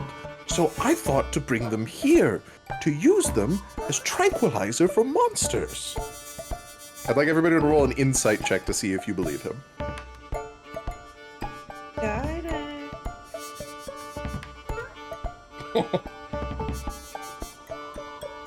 Oh my god! Yes! Oh my god! I forgot to roll my D4. That's insane, dude. Holy shit, I'm so glad this is going so well for you guys. Okay, so Harvey, I know you rolled a natural 20, but what's your bonus to insight? I think it's 0. 0. Okay, so natural 20 is still going to be a huge success. Caius, what'd you get? I got a 16. 16. I think. Moggs, what did you get? Insight, 21. 21. Holy shit. And Lumia, what'd you get? I got a 12 total. Okay, so Lumia, you are more focused on the intimidation factor here than you are on trying to gauge his expression. But there is a... How do I put this? Moggs, you're 50-50 on it. He could be telling the truth, because that stuff... Caius is clearly the most, like, the hardiest member of your party here, and was really fucked up by even just one dose. Or no, he did take like 4. He was fucked up by the drug, right? It was very clear, like, if you had taken it, you would probably just be catatonic. But Harvey, he says he brought it here to use for tranquilizer. And you can see a world where that stuff could be used for monster tranquilizer. But that's not why he fucking brought it here. He's a merchant. You're looking at his wares and it's all cobbled together bullshit. This store is not doing well. It is a general store, so Right. people come here for supplies. It is the only general store in town. They come here for things like rope and pittons and hammers and you know, bags of grain and feed and all this other kind of stuff. But none of that stuff brings in enough money to support a store in the middle of fucking nowhere with no supplies, no nothing. So you gauge he's selling this stuff to try and put his store in the black. He's not using it for tranquilizer. He's using it for drugs. Okay. So who are you selling it to? Well, to the road wardens, of course. They're in need of things to help them, and tranquilizer could definitely help. Are we just right? like in the middle of the store? Yeah, you're just in the middle of the store. The store, like, you actually do see, it's at this point, you guys turn around, you actually see that Fimple has locked the doors as the merchant asked them to, and the merchant is rolling his eyes because he's like, that's not what I meant. We love Thimble. We do. Can I like? Would it be in? I want to like look for a some form of ledger. Ledger? Yeah, it's easy to find. You look behind the counter, you fish around for it, and you find like a book that is effectively like the designation of the income and the expenditures and all the other type of stuff. And you see he is in the red. He's been in the red for a while. He's in a lot of debt. You actually do see he has been taking out loans. He's been taking out loans. And the loaner, the person who has been giving him the loans, there's only one word written there, and it is tally. Hey, yo! Oh. I think I turn to Fimple and say, he owes us the quest money. Do you know where it is? Yeah, I could go get that for you if you like. Yeah, please. You see that it looks like Boham is about to go like, "No, Fimple, you traitor! What are you doing?" And Fimple sort of goes like, "Well, we owe them fair and square, right, boss?" And you see Boham is like, "Fair and square's got nothing to do with it, Fimple." And Fimple's like, "I'm a man of my word, boss. I'm gonna go get them that money." And he goes down behind the counter, goes down the ladder, and he retrieves for you a bag of coin. And he sort of hoists it onto the counter and he goes, if you don't mind, I'm going to go ahead and count out the coin, make sure it's enough. Was it 120, right? I believe so. He sort of like looks to Bohum, and Bohum goes like, no, it was 100. And you see that he squints and looks at the paper and grabs the like bounty thing that you guys got. It clearly says 120 on it. Caius is like gonna. Caius literally growls at him. You like squeeze harder as he says, like, no, it's 100. Rawr. Oh my god! Oh my god! God, I gotta do it now, just for the culture. Do it. Yeah. And that's being turned into a soundboard. Yep. It's being turned into a sound alert. Dixie's got one, you have one now. Oh my Donation god! message. What? Yes, you just put it as like a redeem for people for channel points. Yeah. Oh my god! Cool. So he starts to count what looks like platinum pieces. So he's counting out individual platinum. He counts up 12. And then he sort of looks in the bag and he sort of jingles it for a moment. And he starts, you know, doing some math in his head. He pushes the 12 platinum pieces to you all. But it looks like he's thinking. Fimple is thinking deeply as he's holding the rest of the coin purse in his hand. If anybody here wants to know what it is that he's thinking about, no need to roll an insight check. I will just tell you. I want to know. Free knowledge. He is thinking about what it would take for him to bring the store out of the black using the funds that are left. If you guys decide to turn this guy in, or if he skips town, Fimple's gonna take the store. You won. I like Fimple. I do too.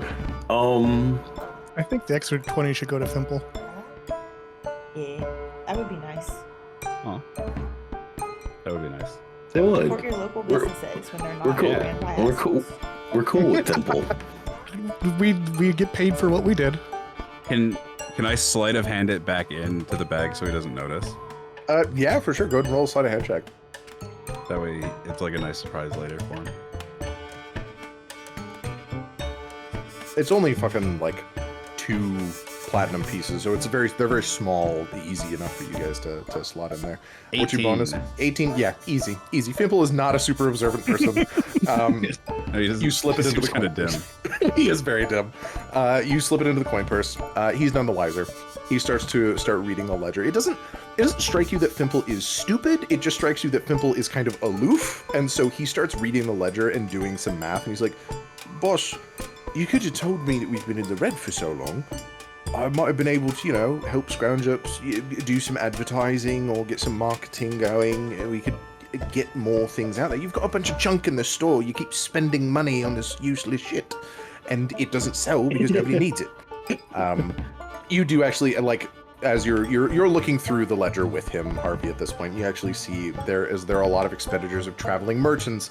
Looks like Bohum just spends money that he doesn't have and puts those things in his store. He's been scammed multiple times by merchants that have come through here, basically being like, this merchant said that he had a magical broadsword. Come to find out, it was a normal broadsword with a coat of fluorescent paint on it. And like, you just all this bullshit. Like, he's been scammed time and time and time again. Right. Which kind of like, there's a pang of like, man, I kind of feel bad for this guy. And then you turn back over to him and see his face turning purple again and how much of a dickhead he's been. It's like, yeah. Nah, feeling gone. He immediately turned to drugs. Immediately. Like, he was in the red for maybe about half a year, and then he turned to drugs. Honestly, No. I get it. Now, I do have a question. Is this to me or in character? This is more so in character. Okay. Because he did mention that he was planning on using it as tranquilizer, but that we clearly knew that was not true. Yeah, that's definitely not true. And in fact, you're gauging, like, it would make for good tranquilizer for a person. Oh, but not for monsters. Not really. It probably I mean- wouldn't have any effect on. You did just drink it undiluted and did not get knocked unconscious. Yeah. You were fully conscious the entire and talking the entire time, so that's not a very good So if tranquilizer. you were to give a mega dose to one of the megafauna that are in Arendipidus, if you were to give like a very large dose to one of the monsters here, you would imagine that would not tranquilize the creature. They would just be tripping balls while fighting you. Fair enough. So I would probably roll a d6 to see what random bullshit happens. Like, they hallucinate 50 Caiuses and they just start attacking. Oh God.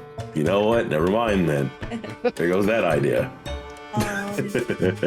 I propose that we definitely turn him in because he's a jerk and I don't like how he tried to affect the lives of the trolls selfishly. But before he goes anywhere, I would like to ask about Tally's name in this ledger. I would like to know if he knows where Tally is. Okay. Yeah. So how do you pose that question to him? You see, Harvey catches the name Tally in the ledger. Perhaps says it out loud. Perhaps just pushes the ledger to the rest of you. You catch the name Tally in some way, shape, or form. The conversation continues on. How do you bring the conversation back to Tally?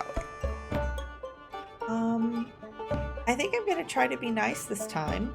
I'm not going to reveal that I'm going to push him to now go to the authorities, but I would be curious. Maybe an olive branch that you could extend to us is perhaps letting us know the location of Tally. Go ahead and roll a persuasion check. You can do so with advantage because you With do have your whole pleasure. party here to help you. Oh, I was also going to cast guidance. You can do Hell that yeah. too. Well, They're not in a having- position to be upset at you for casting guidance. Well, everyone's having the conversations, and Fimple is looking through the books and everything. I think Mods is going to try and sneak down into the basement. Roll a stealth check. You could do it as a flat roll. You've got your whole party here helping distract Fimple. Lumia Nice also roll. has one more d20 to roll. Yeah.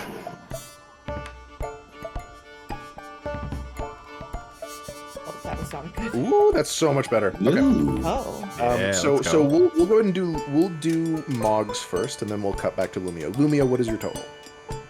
Oh god, and now I'm so confused. Oh, I just rolled, what was that, a 17? Yes. Yeah. At 24? Jesus. Is that including your guidance as well? No. Guidance That's was a just 2. with my persuasion. So that'd be a 26, including guidance. Okay, we'll keep that in mind. You charismatic motherfucker. Charisma character. I fucking love playing charisma characters, man. They're my favorite. Moggs, what is your total stealth check? 20. Ooh, okay, yeah, it's easy for you to sneak. If you want to be seen by any member of your party, you can be. You can choose. Actually, I'm pretty sure you're gonna be seen by Harvey. But I don't know that Harvey gives a shit. Harvey, do you care that Mogg seems to be sneaking into the basement? No, I'm just gonna like notice out of the corner of my eye and then like You give him like a note. what I was doing. 20?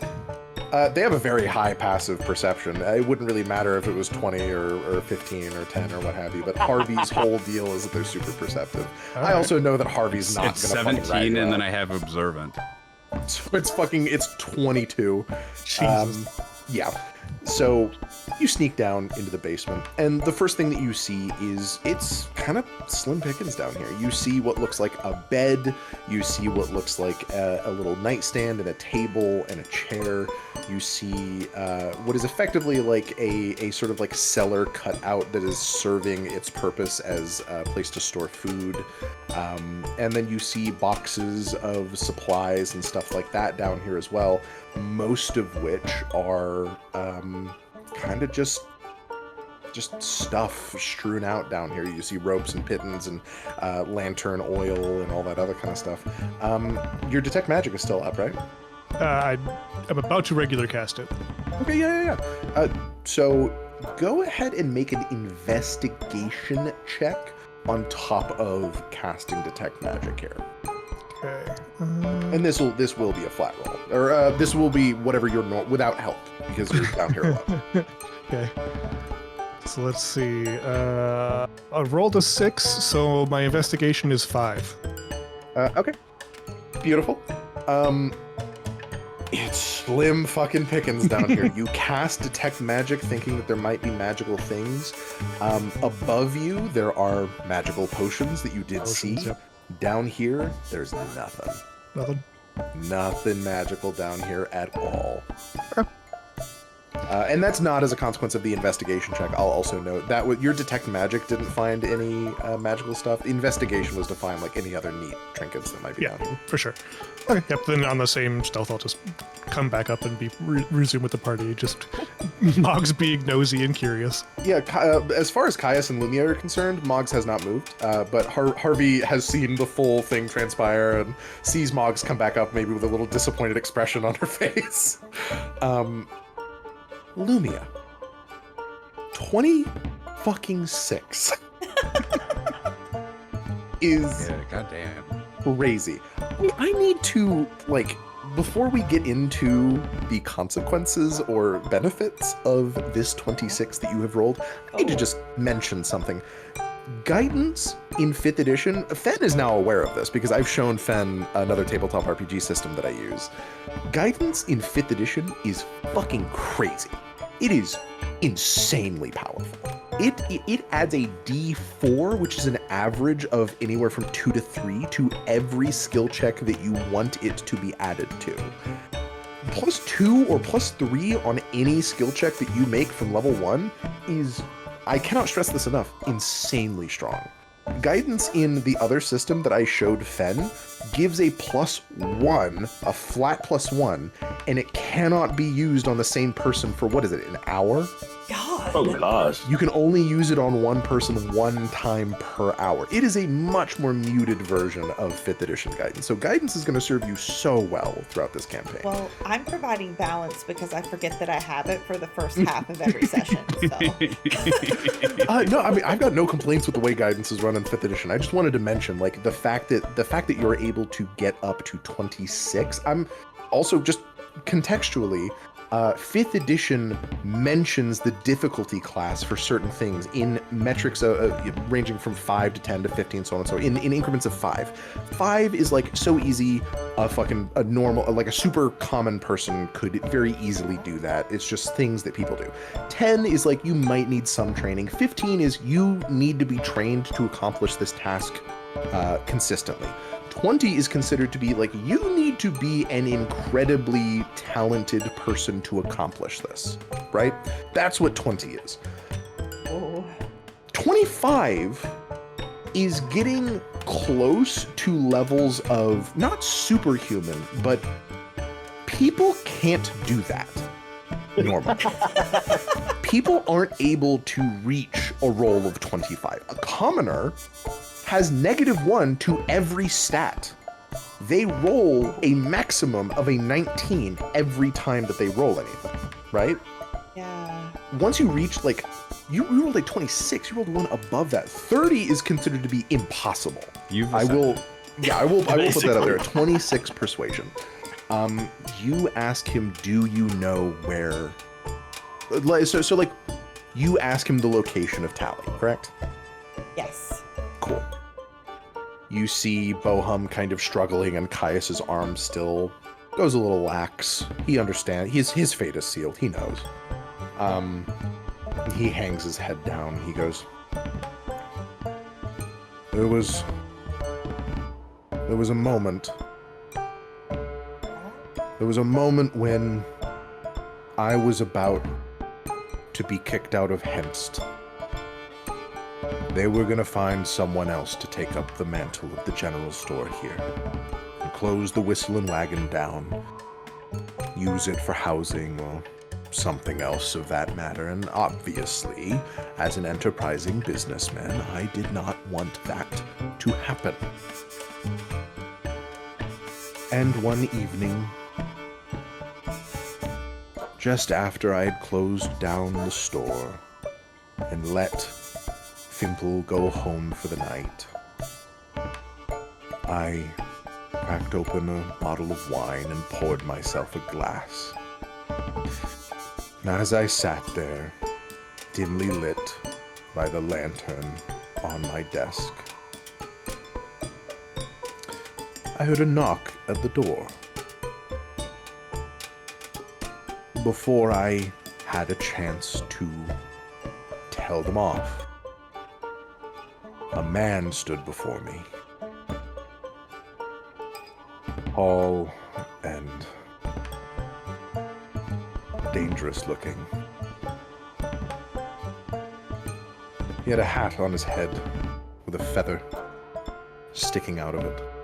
Didn't look like he was from here. He wore a leather long coat and several pistols on his chest. And he asked me if I needed money.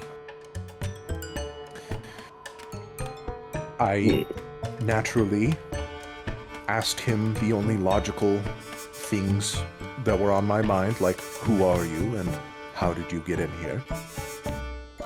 To which he held a finger to his lips, and I found that I could not speak.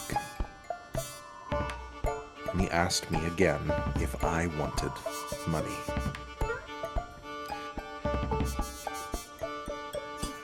The only thing I could do was nod, because I did. Why wouldn't I? I was about to be evicted from my home. Everything was going wrong. He slid me a contract. I wish I knew then what it meant. But I signed it. And since that day, I've received messages, not physically, but in my mind, telling me to do things and telling me the consequences if I don't. He looks up at you, Lumia, and you don't see, like, any change really in his expression. He still looks like he's consigned to his fate. But he looks up at you, Lumia, and he goes, the drugs were another thing he offered me. Another way to pay off my debt. Hallie is a dangerous man. Whatever you want from him, believe me, you don't.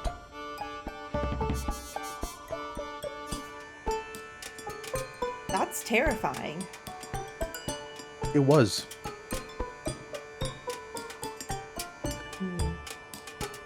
Maybe in the jail I'll be safe. Ice is quite literally confused because it's like just seeing like the both of you talk about Tally. We don't know who Tally is. None of you So, have the like- context behind who Tally is to Lumio. So I'm looking at Lumi as like, is this Tally guy somebody important? You could say that. I think also I'm very shaken by this because as a clearly religious person, hearing about visions coming through someone's mind through my donor possibly being otherworldly is a little scary. Yeah. I'm gonna assume I came up somewhere in the middle of that Yeah. and heard the end of it. Yeah. I'm gonna go over to Bohum and Rich will cast Identify on him. Bohem is not an object. He cannot have identified. If you instead What touch is a this creature thing? throughout this casting, you can learn what spells, if any, are currently affecting it. Oh, Sure, yeah. You can ritual cast identify if you want. No spells are affecting him. He doesn't have any ma- spells on him, boss. Magical effect, not like. I'll go ahead and leave this up to the roll of an Arcana check. Oh no. With the help action and guidance. What does help get me? It cancels out your disadvantage. Oh, That's the reason why you've been able to roll flat instead of fair disadvantage. enough. All right. 13. 13 isn't enough to get details. You cast Identify, and your first instinct is to go, yeah, he's got nothing on him. And then there is a twinge at the very end as you dispel the spell. It is not magic in the way that you're familiar with it, but there is something otherworldly that is affecting him. It's closer to a curse. So like, Mom's kind of like pauses. It's and unclear twitches a little what bit. that is. It's like, he doesn't have a spell, but something weird.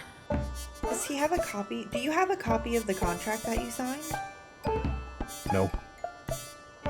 You're a terrible businessman. After I signed the final stroke on the quill, it burned. It turned to ash. Oh my.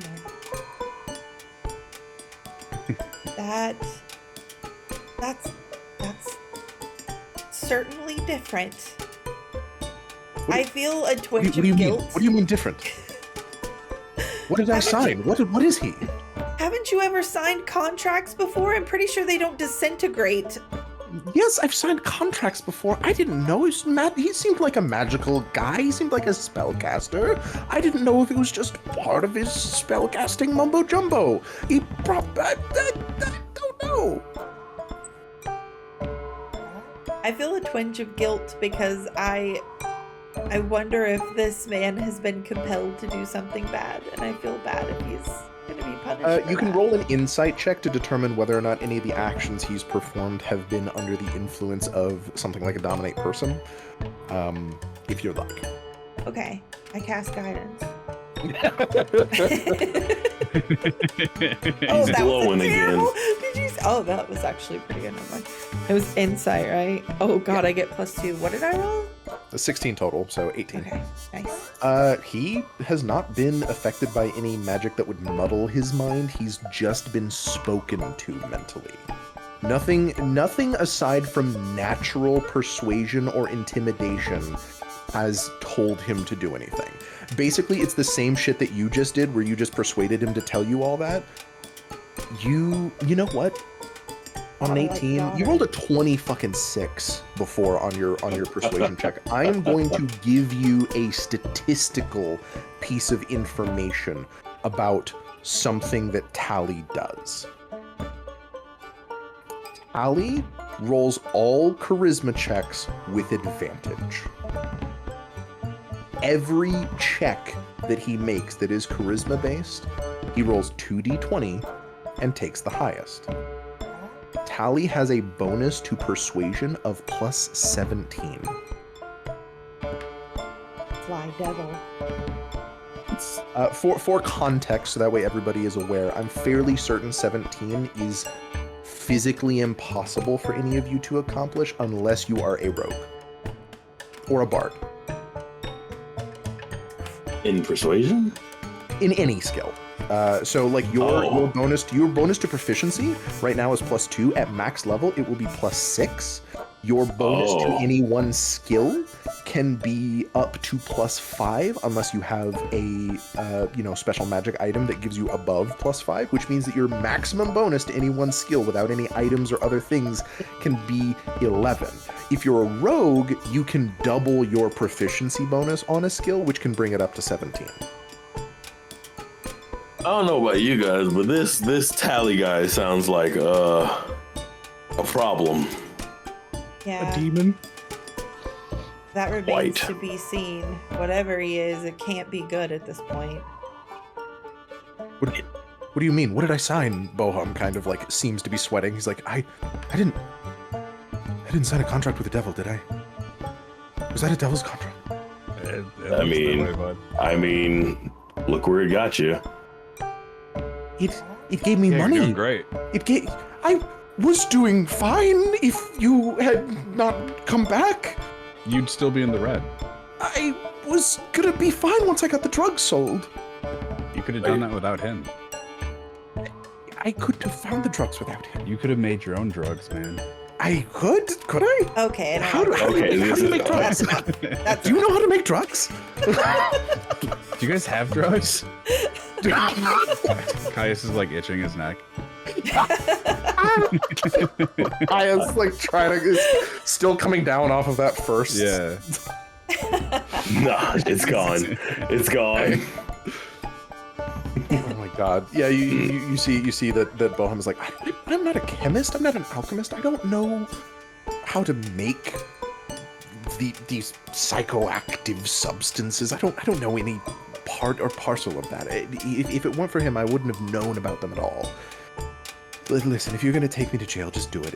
It would be easier this way. Maybe I could actually be safe in the confines of the jail where I'm constantly under watch.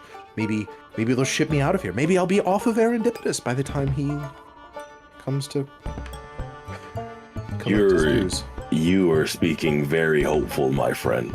Your wish is our command. But I do think. Don't say that. That sounds like something Tally would say. Oh no! Oh gosh. I'm sorry. You asked me where he is. Yes, that is very true. I did.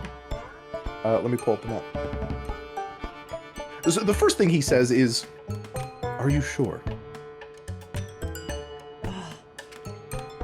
I feel a little bit of trepidation because this could be knowledge that could hurt more than it helps, but I cannot resist. Yes, I am sure. There, as you may have recognized before, there is no malice, nor is there any hostility from the divine presence that has suffused you for pretty much the entirety of your life. It's just concern, worry, not fear, but like a hand on your shoulder that tightens as you say that. That sort of goes like, when I asked you, "Are you sure?" It's like Morning was asking you, "Are you sure?" Or when he asked you that, you can almost hear it in Morning's voice. But you say yes, and he says, "I know he operates out of Swarvel. It's the largest city here. It makes sense for an everyman like himself to do business out of there." And every man. An everyman. He does business with every. Shapeshifter?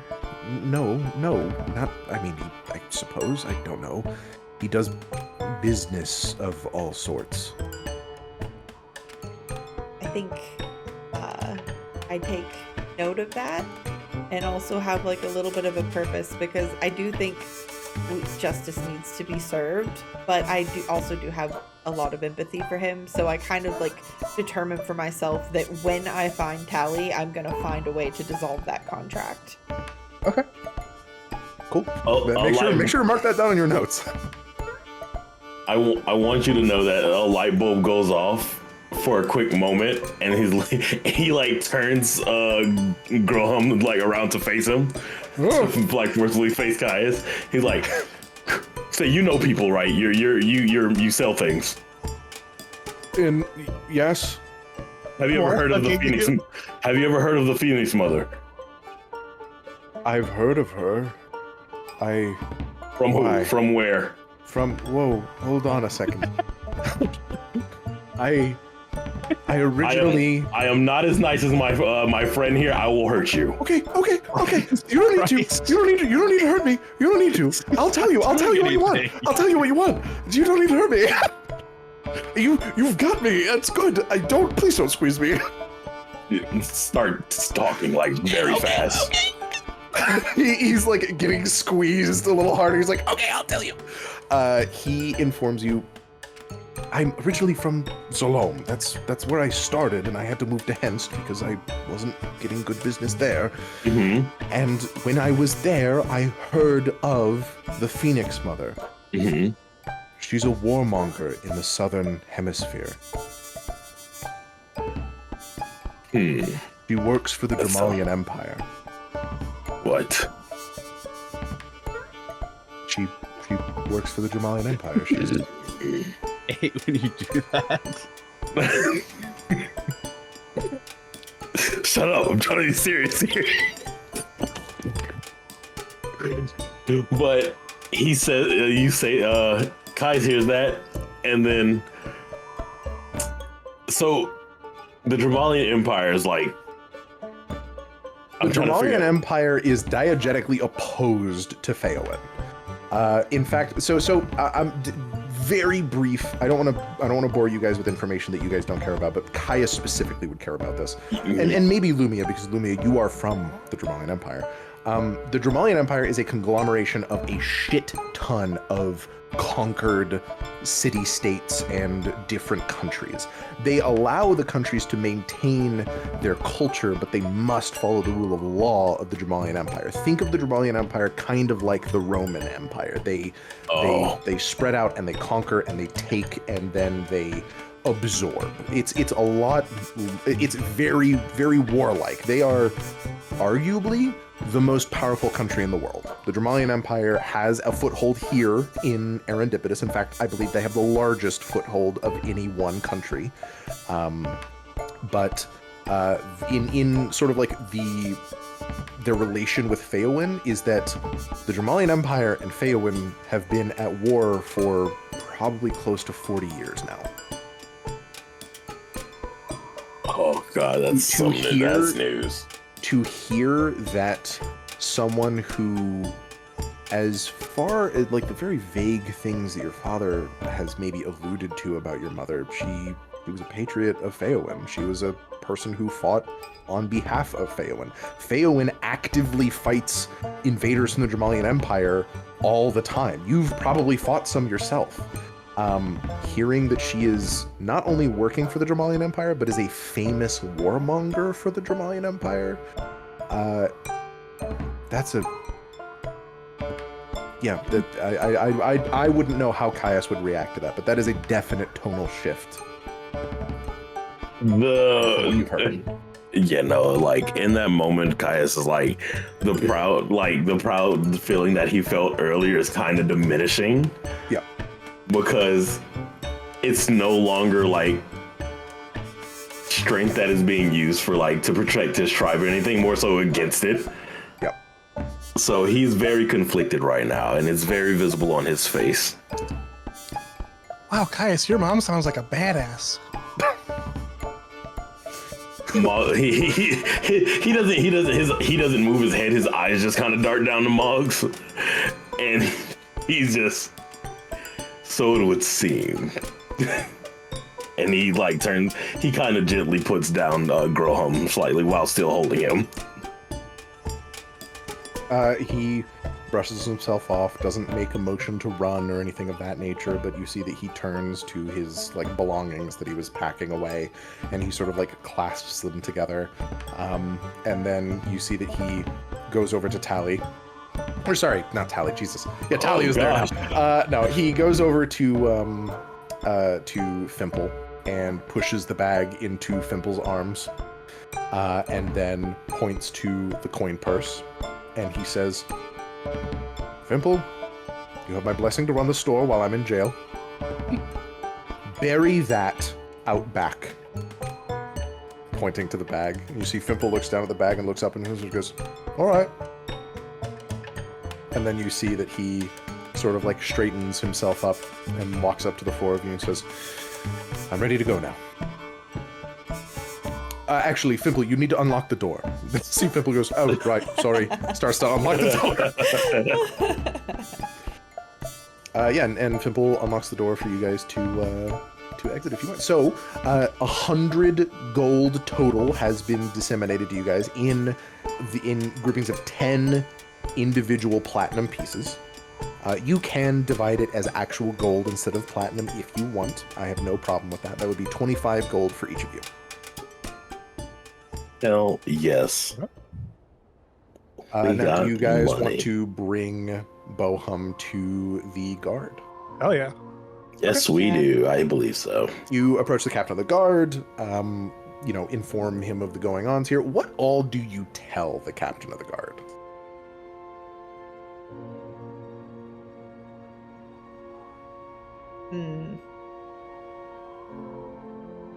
Well, I guess we should start off by showing the guard the quest bounty that Groham had presented, and then let them know that at the same time we've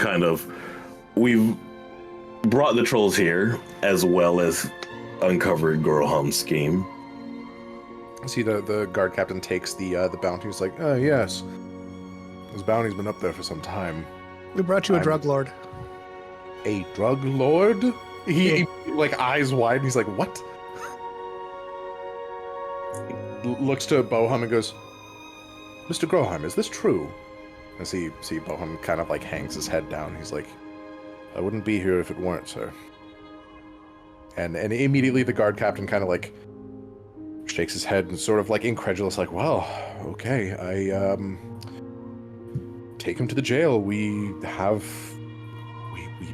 to export you. I'm sorry, Groham. We can't have a repeat of the main continents here. Erendipitous is a chance for a fresh start for everyone. Bringing things like this here is only able to be treated one way.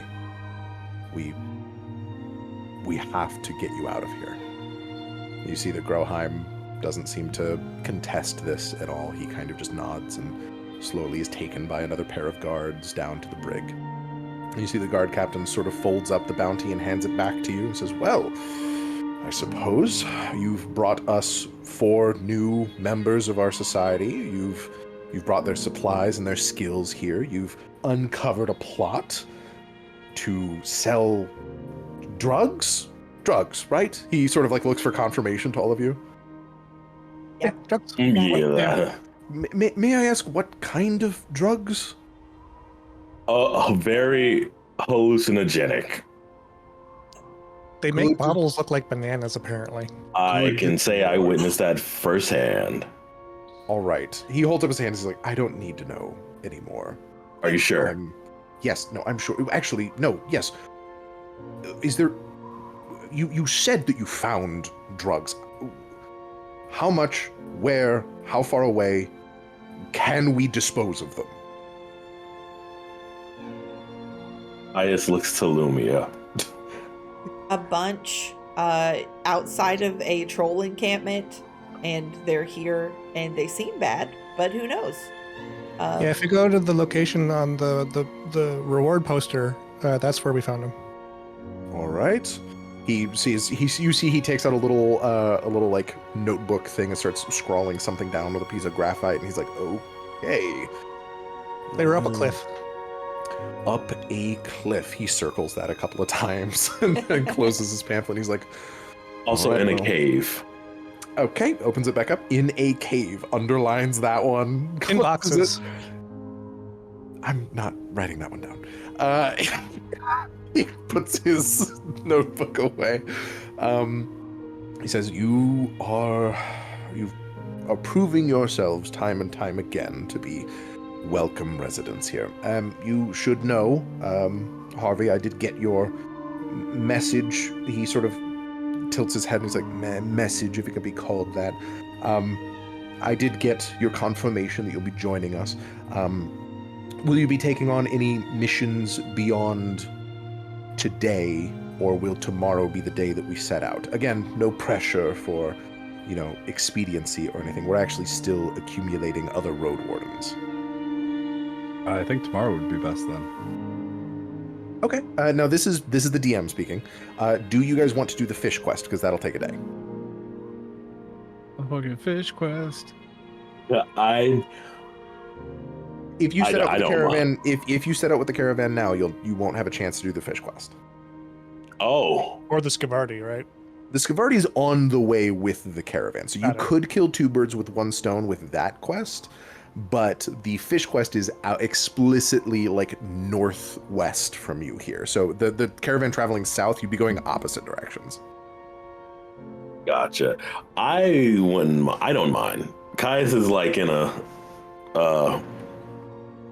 kind of in a state of shock right now. He's just kind of A lot of shit has happened. He has his own things to sort out. Yep. So how does the rest of the party feel about it? Do you guys want to set out on the caravan tomorrow, or do you want to go and do the fish quest tomorrow? Fish quest. All right, fish quest is one vote. I also want to do the fish quest. That's two votes. All right, then I'll swing it so we can do the fish quest. I don't mind either way. Beautiful. Cool. Okay. So you inform the guard captain. He says, okay, we can definitely wait an additional day for you to arrive. In the case that you were at all interested, we have actually gotten quite a number of people prepared to assist with... Sorry, my wife is doing something. Wife, what are you doing? What is that? Was that fucking crackling noise? Sorry, you don't need to apologize. I just want to know what that is. I just don't know what the fuck you're doing. It sounds like something is breaking actively. Not telling? What? We're gonna take a short break as I go to see what the fuck my wife is doing. Totally. We'll go ahead and say you guys turn him in. The captain of the guard informs you guys of the fact that they will at some point... Captain Thane informs you of the fact that they have accumulated what currently are 4 other road wardens that are, part of their own parties that will also be joining the caravan southward. They also have a gnomish scientist who arrived here by boat today by the name of Polonex Bombadex, who wishes to travel to Swarvel with the caravan. This gnomish scientist has valuable data that he's been acquiring regarding creatures in and around Henst. And you actually do hear that Captain Thane mentions he knows that you, Moggs, have a vested interest in this, so he actually says this to you specifically, and he's like, Mr. Bombadex has actually acquired no small amount of data regarding these monster cores that you have been seeing.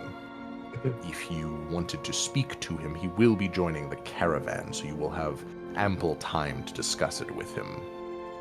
Come then. But now is the time for rest. He's sort of like... Moggs looks extremely unrestful, is literally doing tippy taps. I he holds out a hand. Is like, I don't want to be a buzzkill, but Bombadex went to sleep 2 hours ago. Waking him now would not be not possible. Moggs. He points. Moggs. Listen to me. You need to find your inner calm. I mean, I didn't sleep very much last night, so like, what's the worst that can happen, right? They see bags under your eyes, and they look up to Lumia, knowing that Lumia is kind of like the person that Moggs has attached themselves to, and kind of just gives you a. I don't know how to describe this expression, so I'm just going to tell you what he wordlessly says to you, Lumia. He says like, "I'm sorry, but can you calm them down?" I give him a knowing look. I go over to Moggs and bend down, and I pull her in for a sweet embrace, and I whisper in her ear, "Moggs, go to sleep," and I cast sleep on Moggs. Okay. What is Moggs' max hit points? Max hit point is 17. Okay. Now, for the record, we're ending the day here anyways. So is there anything Moggs actually wants to try and accomplish before they go to bed? The only thing that I wanted to do was already kind of a little bit of a retcon. When we turned in the shopkeeper, I wanted to have Moggs hold out her hand to the captain of the guard like she was expecting like a tip. Okay, we'll go ahead and so this is happening. We'll cut back to before this happened, and you see the guard captain sees your outstretched hand with your palm up, and he looks at you, looks up, looks Just back like down at you. smiling. He shakes your hand. Good job, Moggs. And slowly the smile fades away. Oh. You're welcome. He tilts his head and he goes, "The law doesn't pay most of the time." That's a dumb law. Yeah, given that I'm paid to enforce it, yeah. He sniffs. So then we cut to him informing you guys about all that stuff, and Lumia, go ahead and roll the dice for sleep. I believe it's 6d8. Okay. So the way that 5d8. So you roll 5d8. If that is equal to or greater than Moggs' hit points, which is 17, Moggs falls unconscious. Wait, 5D. This is breaking my brain. 5d8. So Yes. Yeah. okay, I'm gonna roll. There's no need to roll D8. to hit. There's no need to roll to hit or anything like that. You'll just add 5 of these D8 dice. Okay, Here, I'll go ahead and that's I'm gonna for put real these. I'm what gonna it put means. these on the ground here, right? Pick those 5 dice up. Oh, well, hang on, I gotta drop my guy that I had queued up. I'm so sorry. You're fine. It was just breaking my brain because I was like, am I really number rolling 5? 5d8? Like, I'm rolling 5 of these. Yeah. Correct. So you're not doing damage to Moggs. You're just trying to, make him pass out. Yeah, how do I pick up all of them at the same time?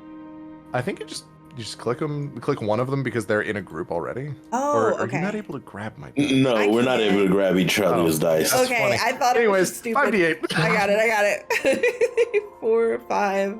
Okay. There you go. Big money, no And- whammies. Let's Where's he? see. Yep. 18. What's your hit points, Moggs? 17, right? They So there's limp like a noodle there's immediately. there's a point in time, Moggs, where you hear that and you're like, it's magic. No, I know what this magic is. I can fight it. And you sort of like squeeze your whole body tight for just a moment and then faceplant. Well, I was in a sweet embrace, so I just like go completely limp noodle in her arms. Yeah, you've got an unconscious Moggs. Tongue is hanging out the side, just like. I pick her up and deliver her to Caius and say, "Here, hold this." Hold this. I is now holding Moggs and looking down like, oh, she's much more tolerable like this. The guard Farts. captain. Oh my god.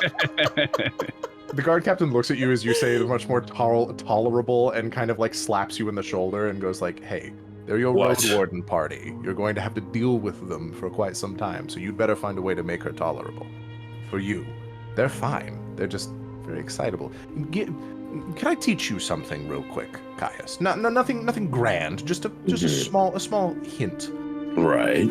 It's called the carrot on a stick. I know people like Moggs. They have a solitary focus. And if you supply them with that focus in any given instance, they will gladly do whatever it is to get to that. So if you need them to go down a hallway and open a door, tell them what does Moggs Moggs has an obsession with magical items, correct? Right. Tell them that there might be something behind that door. I think the second that he says magical items, Moggs in her sleep goes, "Give them to me." They put a copper piece in Moggs's hand.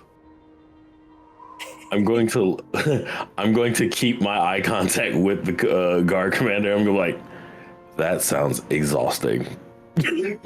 He shrugs, and then he walks away. Oh my god. So you guys can go ahead and take your long rest. You have free room and board here. You have free room and board, but the day's wages will be halved.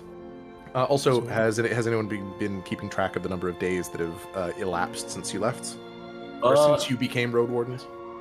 It's been since we became road wardens. We became road wardens on Two, the. right? I think it's been 2. Hey, I believe that you guys stayed in the tavern for one night, so that was that was 1 gold of wages. Then you traveled to the troll camp and you spent a night on in the wild, so that is a day, so that's 3 gold. And now you're gonna come back, stay another night, so it'll be 4 gold's worth of wages that you will have accrued. Somebody mark that down. And make sure that you have 4 gold's worth of wages marked down waiting for you, because when you go to, I will tell you, Zalom is going to be the place that you'll collect your wages. Or either Zalom or Swarval, either of those 2 places that you reach first. You'll be able to collect wages there. Oh, Okay. I'm just putting it in my wealth directly. Is that not? You don't have access to it yet. Got it. Yeah. It's one of these things that you kind of have to collect as a lump sum from a designated location. There's no road warden office here. Gotcha. Makes sense. But you guys get a full rest, which means, Moggs, you can mark off your exhaustion. Anyone who has burnt any amount of resources, including Caius's rage or any spell slots that may have been burnt. I don't think you've burnt any spell slots. You get those back. Let's go. Moggs is in. I was just gonna say, Moggs is gonna be waking up in my room. I think that there's I think that Moggs gets a decent night's rest. Maybe so the sleep spell only lasts for a minute, but I kind of imagine that Moggs's body has been tired, but Moggs's mind hasn't really been. Like, Moggs works at 1,000 miles an hour. So the fact that their mind has been shut off means that their body kind of just naturally is like, oh man, finally I get to sleep. So they just go. They just sleep. And morning time comes, the snow starts to, the sun starts to melt some of the snow off of the tree branches and the nettles of the trees, and the smell of breakfast and coffee from downstairs, graces all of your nostrils. You guys come down for some free food and get ready for your day. So you guys are going to go do the fish quest, correct? Fish quest. Fish quest. Yes. We can probably do this whole quest before closing out of the session today. Yeah. Ooh. So I'm going to go ahead and pull up the bounty board and reread the actual quest text just so everyone is aware. Help me name a fish god is the text. That is what it is titled. And it's written by someone who's clearly not used to writing. There's a giant fish who says he's a god outside my fishing hut. It's only half a day west of Henst, and I need help naming the fish god. It keeps asking for a name and doesn't like the ones I've given it. Then it has a long list of names that I don't want to read out again. I think Eric is on that list 3 times. I do remember that. It destroyed my fishing boat. I'll give you extra gold if you help me build a new one. You see, the reward is 30 gold, but he will give you double that if you help him build his boat again. Oh. So 30 gold or 60 if you help him build his boat. Respectable. Cool. So you guys want to head out? Yeah. Awesome. Let me roll on the random encounter table. Roll on d20. You guys want high, not low. That's a 19. Cool. Okay. Awesome. So it is a half-day journey there and a half-day journey back. I will tell you now that helping build the boat will take the better, like the last half of that first half-day travel there. So you're starting out in the morning. It'll be midday by the time you arrive. If you decide to help him like make the boat, you're going to need to stay the night there. So you guys set out. It is a clearer day today rather than what it was yesterday with a little bit of snowfall. So it's easier for you guys to actually, follow the map and get to your location. Looks like there is a path that is sort of like packed down into the snow. It looks like there's supposed to be a path that you're supposed to be able to see, but you can't because of the snowfall. But you guys make your way there easily enough. And what you see before you is a very simple fisherman's house. Looks like a little hovel there with a dock that is just outside of said house. It looks like there is a fence. It's fenced in. You see a couple of chickens in a coop.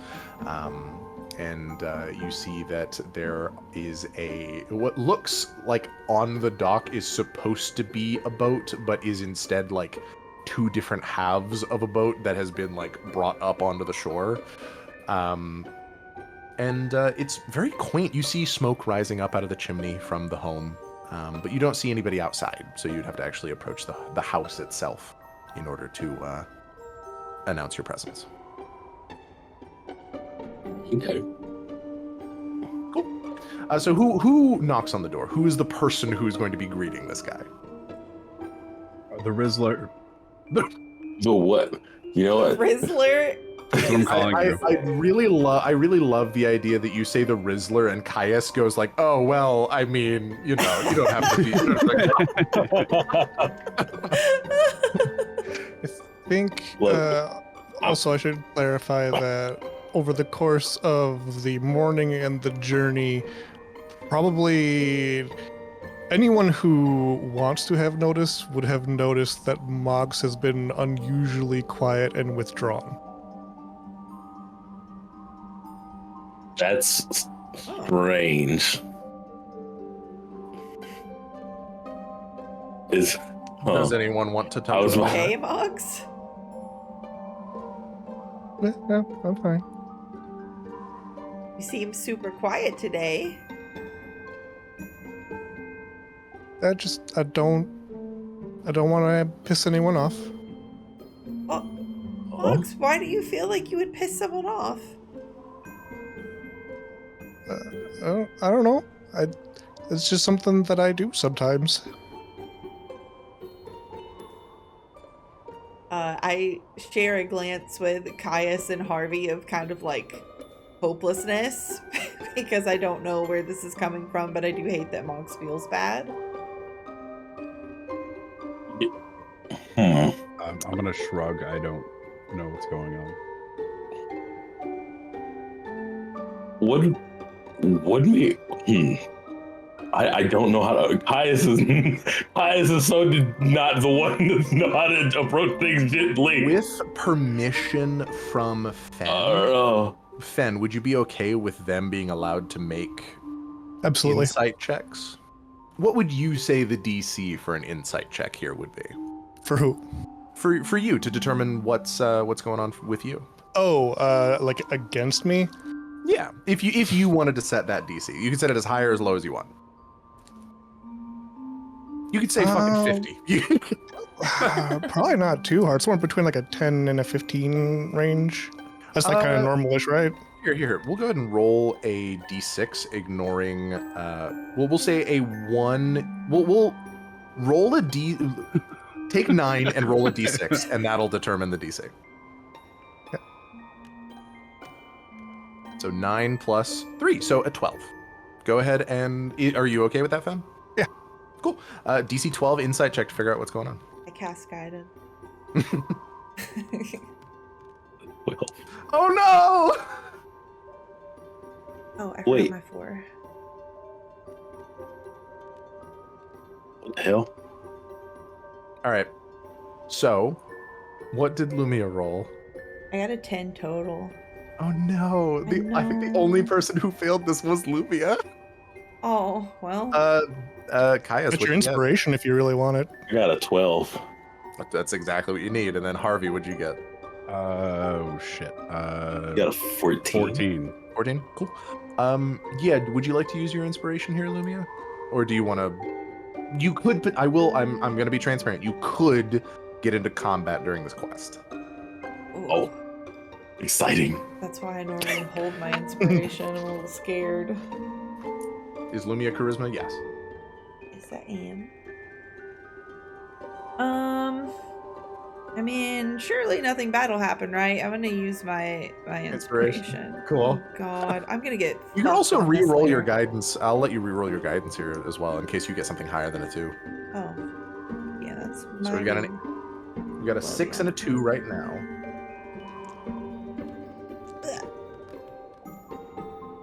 And then that is a 4 and a 3. So that brings you from a 6 and a 2 to a 6 and a 3. What does that get you to? I have +2 to that. Holy crap! 11. Great. Oh my god. Well, You'll get nothing in like it. That's nothing. Brother. Morning said it was not for me to know what's wrong with Mogs, and I accept So, it. Moggs, on a 12 and a 14, on exactly meeting the DC and then getting slightly higher than the DC, what does Caius and Harvey, what do they uncover? So you probably picked up on that she's been kind of standing away and from folks more than she would, because like normally she would be right up by Lumia's side. That would be the standard kind of behavior you've seen from Moggs in all this time. But she's been kind of away and a little quiet. And I suppose so. With this succeeding, you might start putting things together. She recalls being excited and then having a spell cast upon her to force her to fall asleep, and then waking up in a room which she does not consider hers. And feels like she has done something wrong. God. Well, Oh. that's none of my business. Oh, Apparently. So, God damn it. Kai. Can I? Oh, go ahead. I was going to see if I could maybe use Thieves' Cant to like let Lumia in on the know without. So I would normally be okay with like something of that nature if Lumia also understood Thieves' Cant. Unfortunately, Thieves' Cant is effectively a language, and Lumia does not know it. No. Thieves' Cant is something that people sort of like slip into normal. It's how do I describe Thieves' Cant? It's In like, my mind, I envisioned doing like a really exaggerated like lean in and wink. That's how I envision Thieves' Cant. you could make I will let you make your choice of a deception or a persuasion check to let Lumia in on this information. You guys could also choose to play out the scene without me knowing, you know? You could just That's resolve true. another way too. If you wanted to Okay. silently let them know, I would say it would be that same DC 12 check as before. In the meantime, Kai is kind of like picks up like he just picks up on it, and after, like I said, after the whole last battle with the Scavardi and everything, he's like quite okay with seeing how Moggs performed in a fight, so he isn't like as like he views Moggs as a friend, but he's not good with his words, so all he's gonna do is like go and literally like go to pick her up and set him on his shoulder just to try and comfort him because he's really not good with words. Okay. He'll look kind of confused, but accept it. Cool.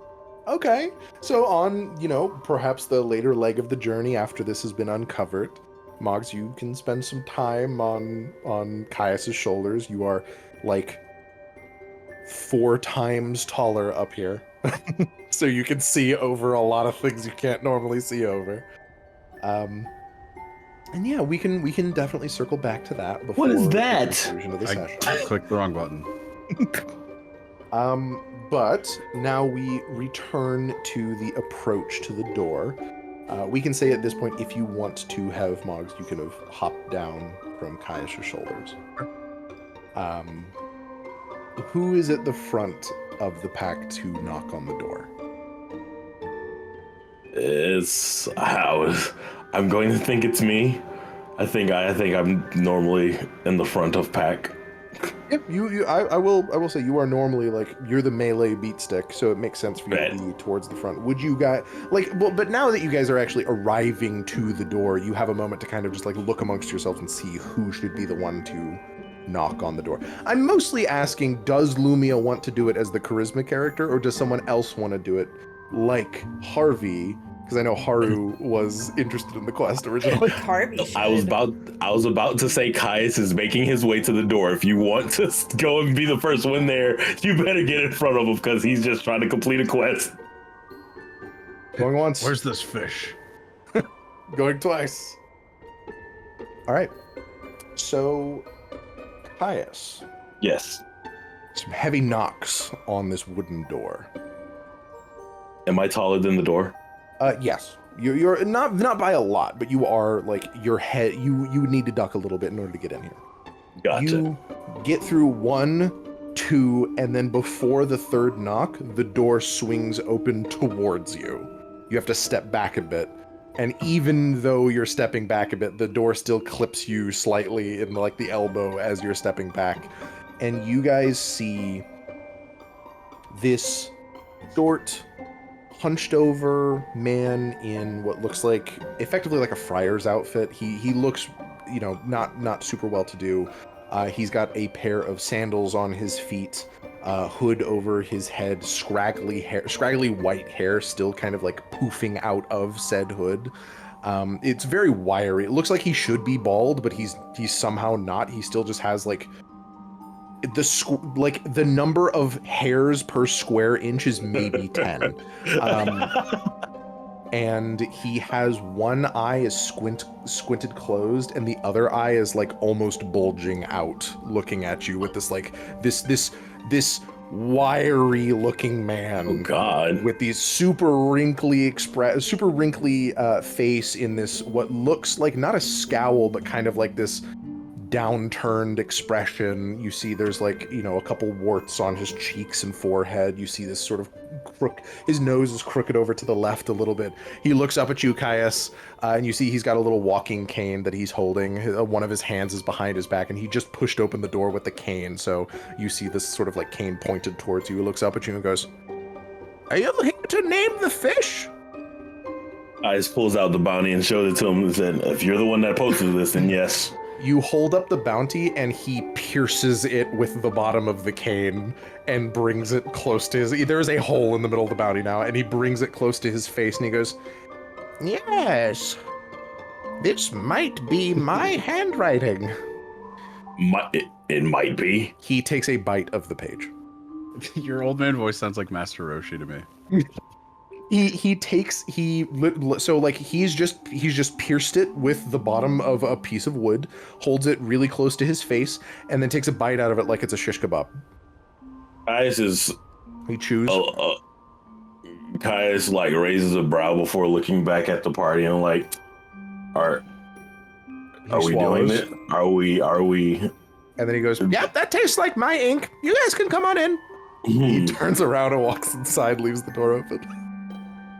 Caius is looking at the party behind him and is like, we're doing this. We're here, right? After you. Caius ducks underneath the doorway and enters. What you do see here is a very small home. Looks like it is a one-room house where everything is just in the one room.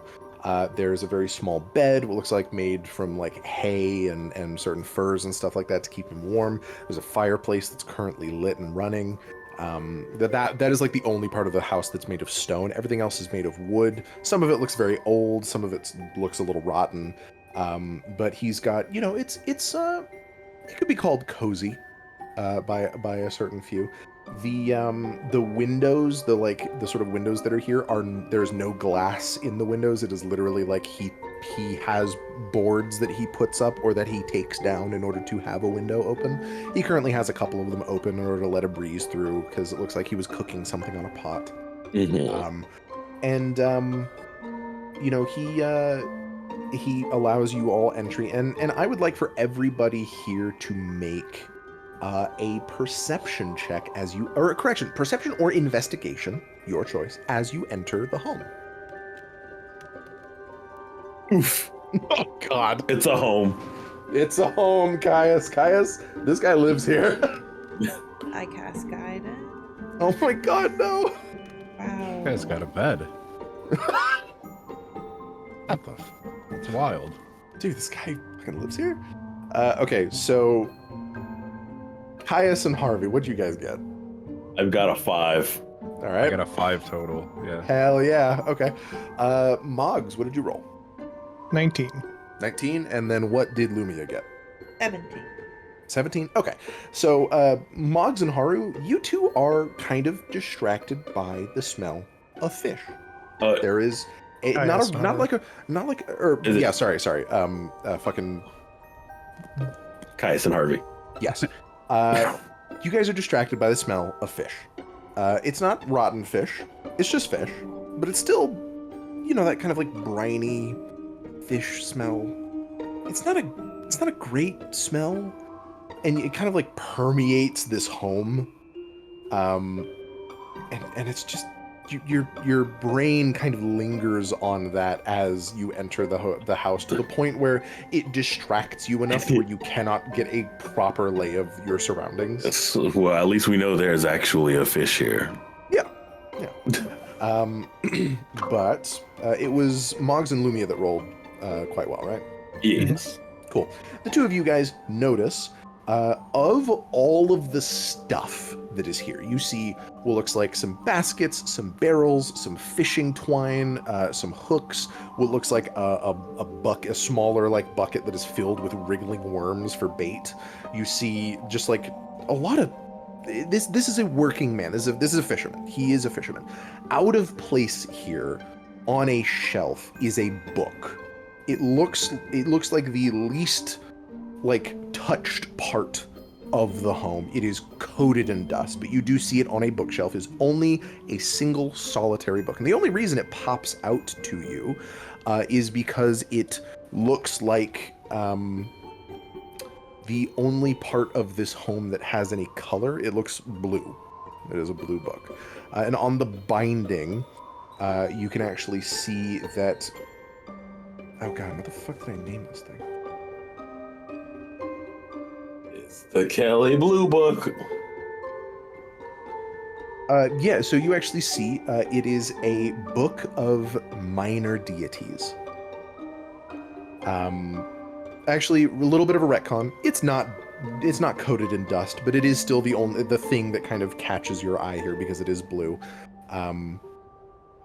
And yeah, so you guys enter the home. You see that this guy sort of turns around. He sits down on a chair. He looks up at the rest of you and he goes, "Well, shall we get to building the boat first? I feel like it'll be kind of hard to go see the fish without the boat, right?" What kind of fish is it? A big one. It's huge. This is me, Haru. Is this a lake? No, it is the ocean. Okay. It is the Northern Ocean. Okay, that good because my follow-up question was gonna be, well, what, it just showed up? Yeah, just showed up one day. Never seen anything like it. How is it last I've known of fish, they don't quite live outside of water. It doesn't. It's in the water. How big is this fish if it destroyed your boat? It's fucking huge. I don't know why I thought it was out of water. Why did you think it was out of water, big man? I don't know. Well, I mean, you know, Are you all right up there? He takes the like cane, the end of the cane that still has your like bounty on it with a bite out of it, and sort of like taps you on the head with his cane. He's like, "You all right up there?" Caius grumbles and his eyes like narrow on him. I think you might have a couple screws loose. He takes another bite of the bounty. Right, I'm the one with the screws loose. With the what? Nothing. Where's the fish? In the water, dude. How are you? I'm going to walk How are you away. attracting him to you? I'm not. I just, every time I went out onto my boat, he would show up and he'd be like, "Give me a name." And I'd be like, "Eric." And he'd be like, "You already tried that." And then one day he got fed up and he destroyed my boat. Do you at least have the materials around to make a boat? Oh, I've got plenty. It's just with my old bones, I'm not really able to, get the hammers working the way they used to. Oh, we've got a hammer right here. Points at Caius. I thought You're a you were gonna hammer? say something else. Oh my god. All right, big man, you want to come help me make a boat? I'll show you how to do it. You got this, big bro. I am. Are you guys just fucking like throwing the task of building the boat onto Caius? Caius is like glaring at Harvey. Can I roll for a deception check to like goad Caius into building it out of spite? Like, fuck you, I'm so strong I could build this boat myself in an hour. I will allow Bear to determine if he wants that to be possible. Yeah, let's establish some consent. If you can do what now? Deceive me into. If he can make a deception check to basically goad Caius into thinking he is the best, he basically being like, "Oh, you can't build a boat, can you, Caius? Of course you can't build a boat. You're just, some thick, why would I expect that you could have built a boat?" Like one of those sorts of deals where then Caius goes like, "No, I can do it." This. Do you do not have to say yes. As much as I don't like the idea, I know Caius, it would not be a hard check for Harvey to do this. I'm gonna say it's a 10. Okay, DC okay. 10 deception from Harvey. Oh, guidance? You want to guidance this? Yeah, I do. Sure. I rolled a 12. It's for the thrill. Go ahead and add guidance, see if you can breach 15. Okay, 15. So on a 15 Bear, or actually, you know what? First, what does Harvey say to Bear as this old man kind of goes like, "You got a couple screws loose? Do you want to help me build a boat?" Yada yada yada, and Caius seems unwilling. What does Harvey say? Caius, would you like to have a competition for honor? Oh my god. Caius turns back around and looks at Harvey. He's like, "What are you talking about?" I propose you and I go to opposite sides of the house in the woods, away from each other, and we each build a boat. And the best boat by this evening is the winner. What do I And get? and the honor of winning. I get that a lot. What do I get? You know what? I'll give you one of the Scavardi hides that I got. They are while we were traveling back to Henst. They do have like a monetary value. You could sell it for gold. How about this? How about this? Instead of me taking the Scavardi hide that you killed, that's rightfully yours, I will take your half of the quest money for getting this boat built. Just the bonus of getting the boat built? Correct, yes. Okay. I'm cool with that. So there's 30 gold for the quest. Split 4 ways would be like 7.5 gold per person. So what you're saying is the 30 extra gold, you're willing to give up 7.5 of it to give to Caius. Correct. Okay. So when quest gold is divvied, it'll end up being 15 for Lumia and Moggs, 7.5 for Harvey, and then 22.5 for Caius. Let's be real here. It was a 2-night stay and breakfast at the inn to get Caius to build a boat by himself. Okay, cool. Yeah. So Caius, you kind of like have this surge of willingness. You have a monetary incentive now. You step outside into the cold chill of the air, and you actually see. I assume Harvey also like steps out just to the illusion of that you're about to also do this. I'm gonna pretend to run into the woods like I'm raring to go. You just start sprinting into the woods. I'm gonna come back and start eating lunch. Cool. But you do see the first thing that happens. So Gil did announce that there definitely was, material required to build a boat. He goes outside and sits down on a bench and looks up at you, Caius. And he goes, "All right, well, let's get to working." You do not see any lumber. That's fine. Like, I'm not gonna ask him. I'm already determined to go knock down some trees. I don't like it here, and I'm getting a little angry. So I'm about to go take some frustration out and take out some trees. Leave me alone, old man. Go find. Okay. Go talk to the others about what you should name your fish. Okay. He's still Caius. sitting there staring at you. Caius does not look to see if he's going in or not. He's going off into the woods. Okay. Make a perception check for me as you walk into the woods. That's a 16. He's following you.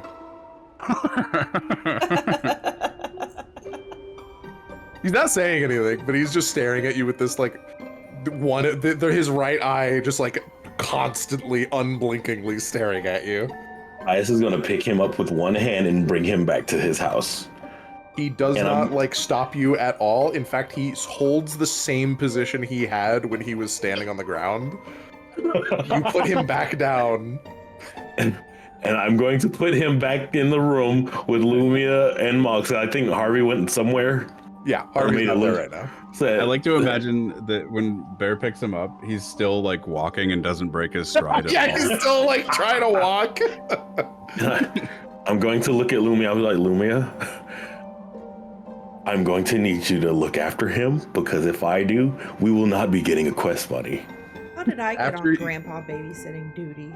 After you finish saying that, you actually see he's already outside again. How did he get out of my hands? You don't know. Lumia, please. What do you want me to do? Are we gonna go get some wood or what, big man? Keep him here somehow. I'm going to hurt him. He seems pretty capable. I am pretty capable. Harvey's not even here. Just let him help. Just let him help. The ghost of Harvey. So he responds to nobody. I promise you, I'm going to knock over you. You know what? Fine. I'm leaving, and I promise I'm And I'm never coming back. as I'm walking away, I'm slowly, like, you can see the rage flickering, like his hair like firing up a little bit. He follows you. And yeah, look, this time Caius is not even going to bother and acknowledge him. He's going to where am I? Am I into the forest now? The woods are a little ways away. You'll actually have to walk a bit before you actually reach them. They're in the distance. Bet. He does not follow you all the way to the woods. He follows you maybe about 500 feet away from the home. And then he goes "Can you see them? I am not responding. Can you see them? I'm not responding. I'm still walking. Can you see them? Oh my god. Oh my god! Yes, I see the trees, old man. No, not the trees. What are you talking about? He smiles and he turns around. Oh. Walks back to the house. Like, is there snow? There's snow around me, right? Yeah, there's Oh. snow. It's not. The snow's not falling. That's fine. They're on the ground. Yeah. Can I hit him with? Can I just? Why are you trying to hit him? Maybe Pelt him with a snowball. Just. It's terrible. You'll punch him in half. Don't do it. You will kill this man. He will. He will like He's an like old man. like a Caius is, Lego like, from fucking like holding- Lego Star Wars. He will Caius disintegrate. is like packing the tightest snowball, and he's like rearing it back just before he throws it. He stops. He does not throw it. Okay. You turn back around and start going towards the woods. Yes, I am. A snowball hits the back of your head. I'm packing the snowball and I'm throwing it. You turn back around and you do not see him. Oh no. What is happening? Caius is looking around kind of dumbfounded. And you hear in the distance, "Guerrilla warfare, big man." Is there a tree near me? No, but there's like a little snow mound. I'm going to the trees. I am going to the trees. He's- Oh, do a he- tiger trap or something. He stops fucking with you. I am going to the trees. This old man is about to lose his life. Oh my god, I love playing characters like these. Oh my god. So he does actually leave Lumia and Moggs in his home alone. Is there anything that you guys would like to do while you're here? I did point out the book, so if you wanted to take a look at that, you could. But there's probably a couple other things just meandering about that you could find. Check out the book for sure. Sure. You crack it open. Mog steps outside. Okay. Is there anything in particular that Moggs is doing outside? She'll probably do a ritual detect magic. Like she'll walk around a corner of the building and then just kind of plop herself there and ritual cast detect magic, and then depending on what happens with that, we'll go from there. Okay, cool. As you sit down, you start to ritual cast. Maybe about a minute or two in, you actually see that the Gil, the old man, is sitting next to you. He's not saying anything or fucking with you. He's just sitting there. So I think I would like for Lumia to. There's no need for you to make any check or anything of that nature. You're sort of peering through the Book of Minor Deities. And there's a couple of things that you pick up on here. Let me go ahead and pull it up. So this is a book of the lesser or minor deities of Ashela. There's only actually 5 major deities that exist in Shela, which are Aurelio, Golemon, Suwo, the Sojourner, and Pleomotor. All 5 of which are not mentioned in this book. You're not just educated in the way of mourning, Lumia. You are educated religiously, period. So you are aware of most deities. This goes through every deity that exists in the pantheon that are the sort of that people are aware of. It goes over the host of malicious intent. It goes over Quiron, the god of intention. It goes over Bothsum, the god of regret. Ralstorian, the god of inspiration. Bink, the goddess of opportunity. Glint and Gleam, the twin gods of fortune and favor. Bush of Balarin, the lightning king. Dirilind, Ixalcot, the proprietor. It goes over Xavio Ira, Mourning, etc., etc., etc. It goes over every deity. You actually do see the sort of little blurb of Mourning. It does mention that occasionally sects of Mourning will refer to her as Mourn. She's the feminine deity of purposeful ignorance. They intentionally posit, the same things that you've learned over your many years being a member of a Church of Mourning. And it sort of does mention very particularly, were this not a world of magical consequences, mourning would not be a deity. The fact that there are magical and mythical consequences that can unlock parts of your mind that are not meant to be unlocked, or that can permanently alter your ability to live. Like that is part of what Mourning says, like, don't fuck with things because that could happen to you. Yeah. But what I'll go ahead and say mechanically, what reading through this book is doing is it is giving you a better chance to properly name this creature, this fish god that is out on the boat. Moggs, I'm going to say that it's at this point that you finish ritual casting Detect Magic, and you do sense a piece of magic coming from inside the house. Okay.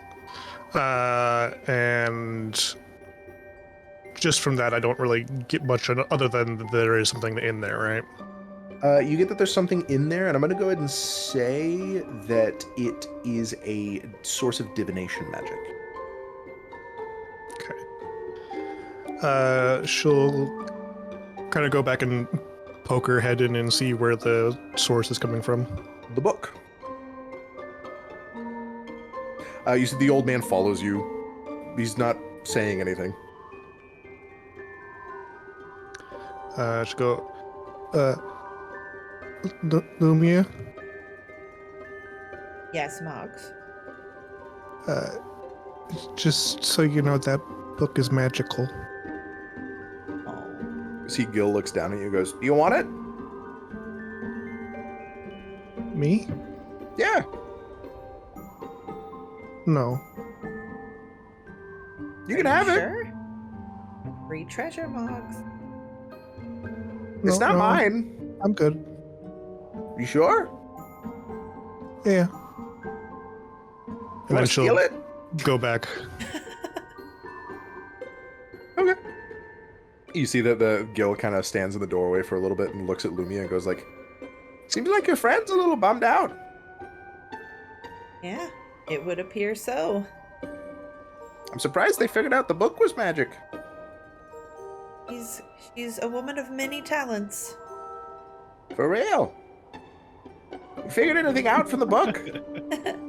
It appears to just list off a lot of information that I already know about deities, but I am curious, is this just casual reading for you? He, like, approaches the table. He sits across from you at one of the chairs that's at the table, and he kind of, like, he doesn't just take the book from you, but he reaches out a tentative hand to, like, pull the book towards him. And then he rips out a full page and starts to chew on it. I give a huff and close the book, putting it back down on the desk where I found it. So mechanically, it'll take a full day to get the benefits of the book. If you want to spend, we'll go ahead and say the half a day that you're spending here, you can spend looking at the book, and it will apply its benefits. Mechanically, this is I don't have a name for this book. We can figure out what the name of the book is. It is just a book of minor deities. It gives you advantage on any religion check that you make. It does. I don't think I'm going to say that it requires attunement. I will say that at the beginning of each day, you'll have to spend some time reading it in order to get the benefits. But I'll say this will give you advantage on any, we'll say, religion or history check. Okay. How long does that so, last? The whole day. Okay, whole day. So if you want to mark the Book of Minor Deities in your inventory, maybe make a note somewhere else that it applies advantage to history and religion checks, you are more than welcome to. Okay. So that requires another half day's worth of hard study, and then on the daily it requires a short amount of reading in the morning. Is that how it works? I don't know. We'll play it by ear. Okay. For now, what I have written here is researching the book for a full day will grant the book's benefits to a party member.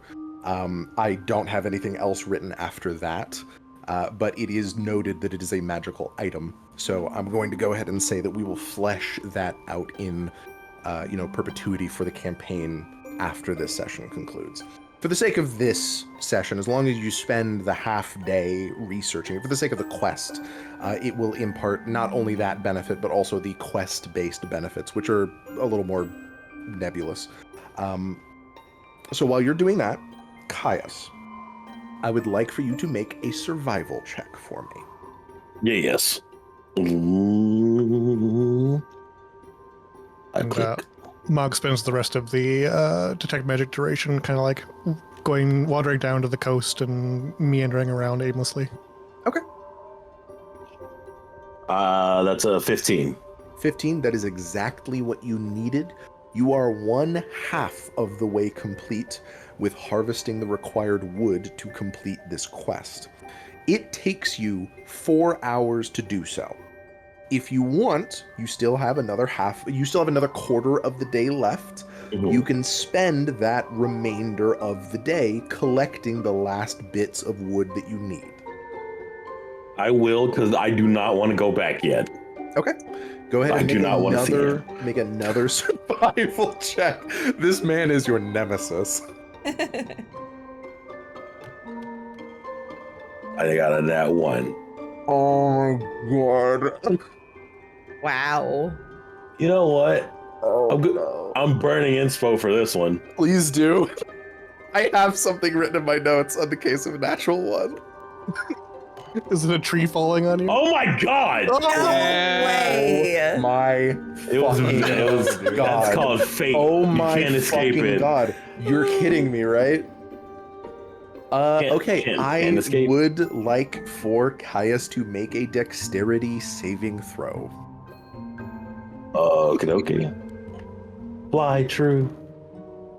Okay. That's a 18. Jesus Christ. You take 19 damage as a tree falls on top of your head while you are attempting to cut down a tree in the woods. You have an axe that you retrieved from the fisherman's hut. You hoist it over your shoulder and you cut a V. You've done this before. You know how this works. You cut a horizontal V into the side of this tree, and then you go to the other side and start cutting it. You're making a sort of narrow portion of the tree, preparing it to be felled. And there is a moment as you push the tree, trying to get it to fall, where you think to yourself that you feel movement beneath your feet. And then you check what will end up being the stump of the tree if it is felled correctly. And you see the stump is moving too. That you pushed the tree to fall before it was ready to fall. Mhm. Now the stump itself comes up and hits you between the legs. And did 19 damage.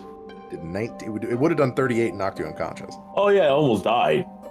Oh, you would have. I wouldn't have had you Oh, roll no, I that know. saves I on this. You would would've have just been died, but I unconscious would've in the knocked woods. Woods. But I can only imagine that this is because I'm still like, I'm not thinking right because I'm just pissed off about how this old man was just got under my skin. And so that is a failure to collect the required wood. It is almost nighttime. If you were to stay out here for another 4 hours to collect more wood, it will be nighttime. So you will need to. Do you have dark vision? I think you do. I do. Okay. You will not roll with disadvantage, but you will. It will be nighttime. You will be risking potential ambushes. Since I was meandering around, might I have noticed that? He's way too far away. Okay. Caius knows how to survive. He's going to return with the wood he has. Okay. So, Lumia, do you spend the rest of the day reading that book to gain its benefits? Definitely. I think I Okay. would. And what is Harvey doing? Is Harvey just chilling out? Yeah, I'm just hanging out. Cool. You hang out with the old man. He offers to play Go Fish with you. I love that, honestly. I want to be best friends with this guy. Sure. He plays a game of Go Fish with you, and he goes like, "So, seem like you know your way around the big man. You know how to push his buttons." Right back at you, old man. Yeah, I threw a snowball in his head. He's a very large target, pretty easy to hit. I bet that made him so angry. Oh, absolutely. He couldn't even find me afterwards. He's just gloating about how he fucked with Kaya. I want to regale him with the boat story with the boards. Okay, yeah, he is enamored. He's honestly he takes it in stride, and he laughs.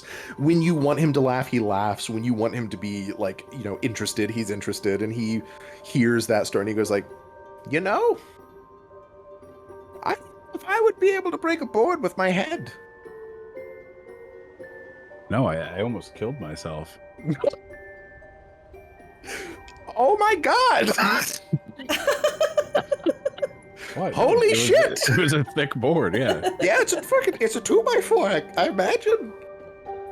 And it is at this point you recognize that throughout this conversation, this old man has been speaking to you using Thieves' Cant.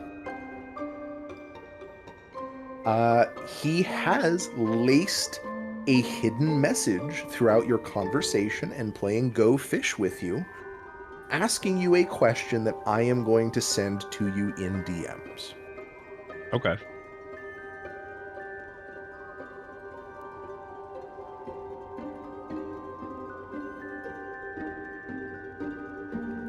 That is the message that he relays to you throughout the course of your conversation. So for context, Thieves' Cant is effectively lacing messages into normal conversation. Typically, trying to give a message using Thieves' Cant takes about 10 times longer than just saying that thing.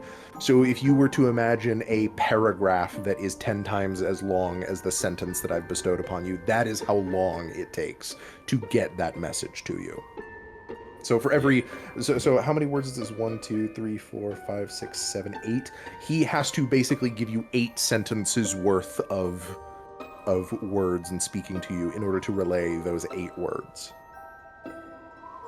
Okay. I want my eyes to do that cool anime shimmer thing. They get gigantic. Oh man, I'm sorry, I wasn't. You're also, expecting I will note, you're not obligated to respond, through DMs like I did with you. If you want to, announce that message for the players to know, you can. But the party members, no one knows in game. Trying to remember. I need to start taking. This is the session I started taking actual notes instead of just doodles. Because I'm trying to remember names and places. His name is Gil. I remember him. I'm trying to remember somebody else's name. Which NPC?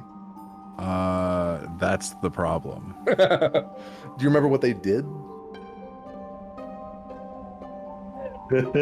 Hold on. I feel you on that. Is it the dead one? Yeah. Oh, what the fuck, dude! I think that guy's cursed. That guy, That was terrible or something. Yeah, his name is Tiravel. The curse of we can't remember that guy's name. Oh yeah. He was dead session 1, so like, why would we remember his Right. name? Yeah. Okay.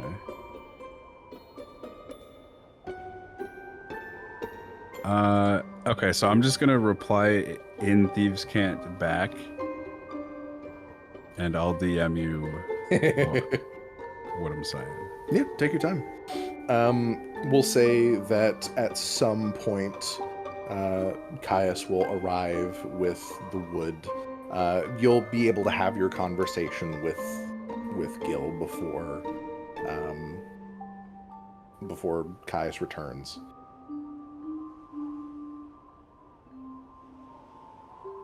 Lumia in the corner reading this book, sort of like parsing through information and recognizing now that it is a magical book. You actually do start to recognize that there is magic laced in the actual text. It looks like they use some sort of magical ink in order to supply it with magical benefits. It seems like the way that this book works is that as you read information you already knew, when you turn to the next page, it's populated with other context for the same information that you did not already know. Oh, that's cool. It is only information that is broadly known, so it doesn't give you any deep-cut secrets, but it does give you additional information.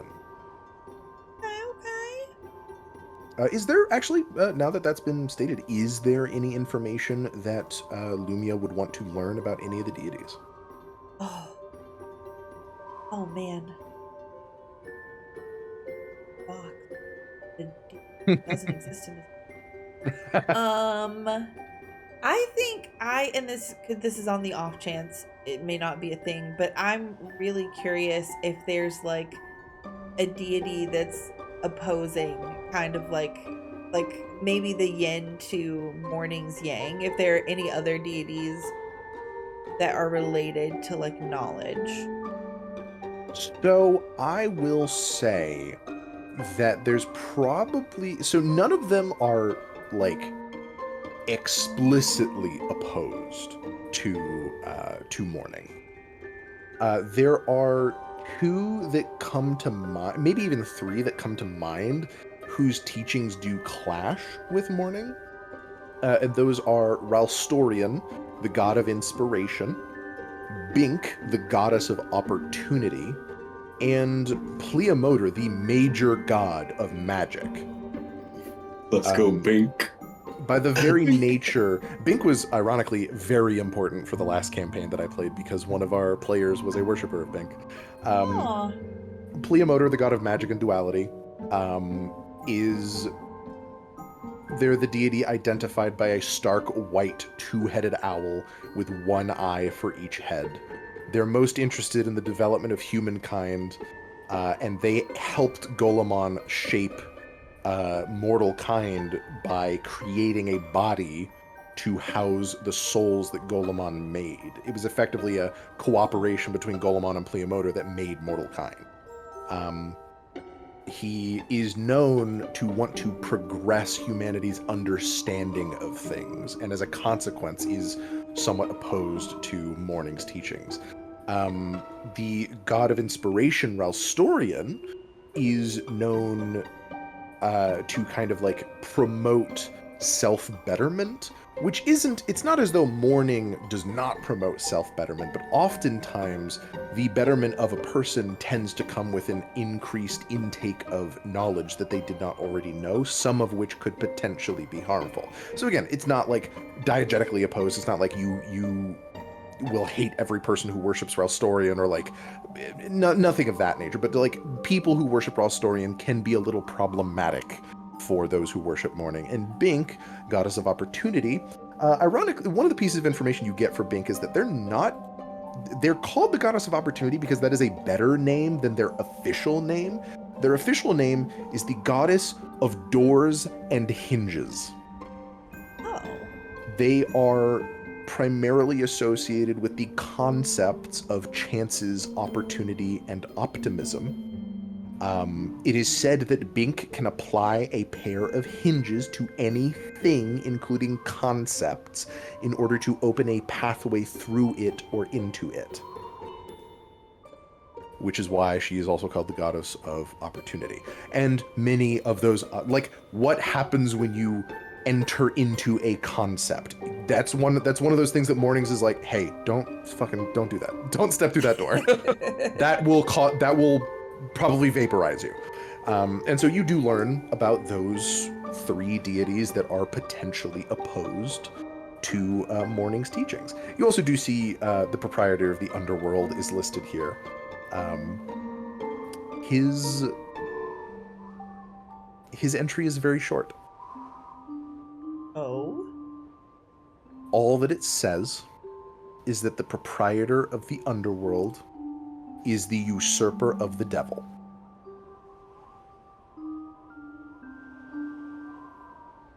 Which is information you already knew, that the proprietor he outdealt a deal with the devil, where he made a deal that sort of like got the crown of the kingdom of hell by striking a deal with the devil that was not in his favor. And that is all that it says in the book, is that the proprietor of the underworld is the usurper of the devil. I see. Well, that sends a chill down my spine, and I now want to redirect my attentions to see if there are any gods of water or animals. Okay. Yeah, so you turn the page to see if there's any more, any listing in here of deities that might have to do with naturalistic magics or stuff of that nature. And you turn the page, it is completely blank, except for one sentence, which says, "Would you like to know more?" That's kind of odd for the back of a book.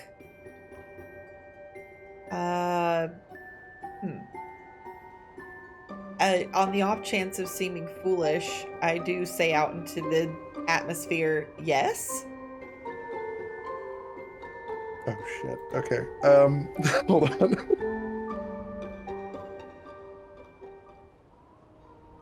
So I am going to describe what happens to everyone here. But the only person who is aware of these occurrences will be Lumia.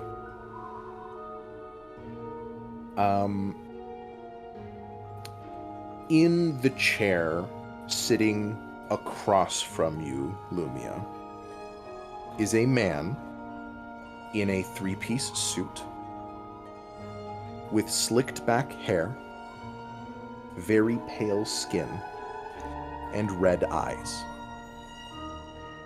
He leans across over the table, puts his elbows on the table, and holds his hands up to his chin, and says again, "Are you sure you'd like to know more?" Oh, I break out into a cold sweat because I'm very startled and I'm not getting a good energy from this person or this situation. Lumia, you see the waves that are outside, not far from this home, are not moving. You look to see that Gil is in the frozen process of putting down a card in a game of Go Fish, unmoving. I realize that something is now very wrong here, and I ask, "Who are you?" You ask this. He doesn't move or respond verbally, but the book that is on the table in front of you suddenly gusts to the page of the proprietor.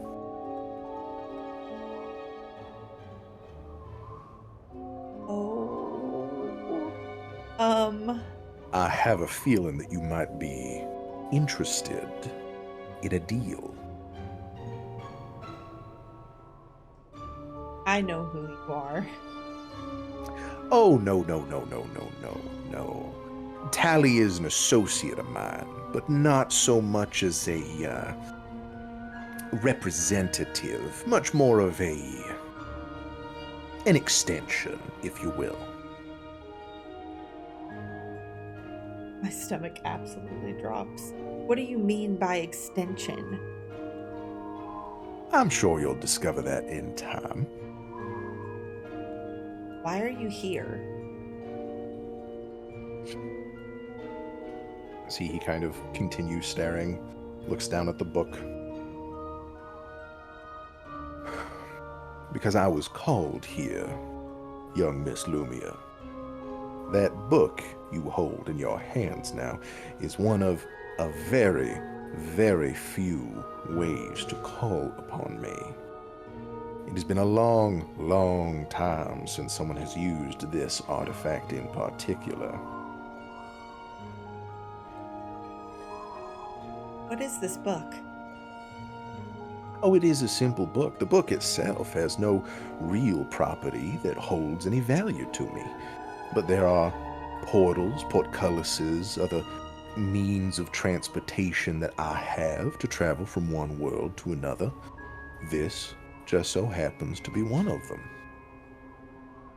it is quite fortunate, I might say, that you have managed to open this door for me. He gives you a very wide smile. Let's not assume that I've opened any sort of door for you or that you will be staying here for any long amount of time. Well, that's just it, young Miss Lumia. There's not much of a choice in the matter now that the door is open. It's not one that can be closed, really. Now, if our business here is concluded, I will be well on my way. Wait! I figured it to be only just that I might inform you of your going-ons. Wait, why do you need to be here? What's this deal you talked about? You see, there is a moment of consideration on his face for you. Roll a persuasion check. Well, I'll You tell can- what, right now you I'm using can- guidance. You can cast guidance. You sign the spell for guidance, and you actually see that he chuckles as you cast it. Okay, I'm so sorry, this was a persuasion check? Yes. Alright, well, if I'm gonna win anywhere, it's gonna be here, boys. Let's go. Oh I'm cursed! Holy fuck! Okay. I have a +6, but that's not... That's still a natural one. I wish I could give you my inspiration. Oh my god. I'm so sorry.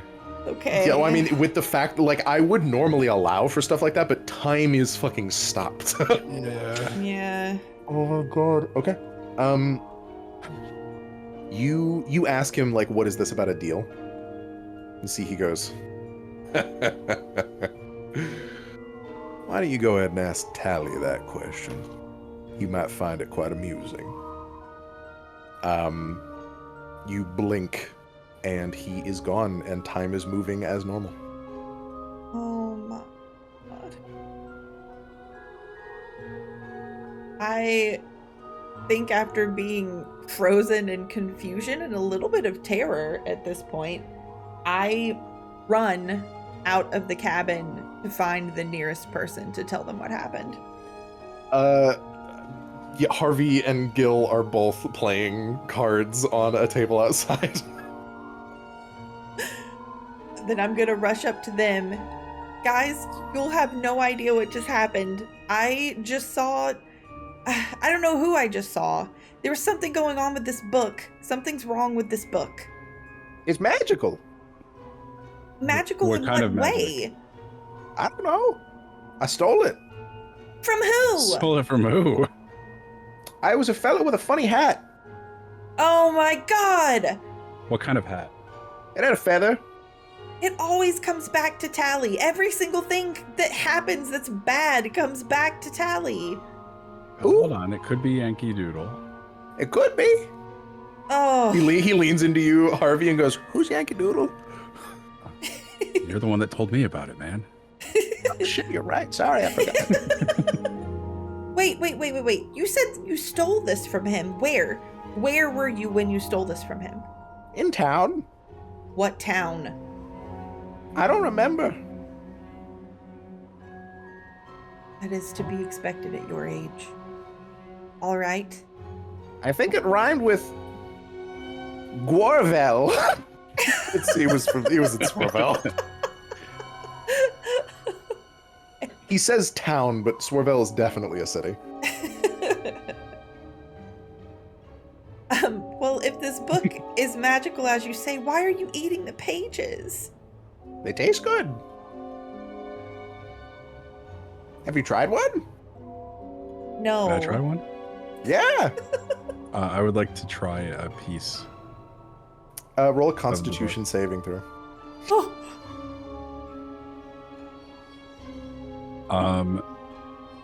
Actually, a charisma saving throw. Oh no.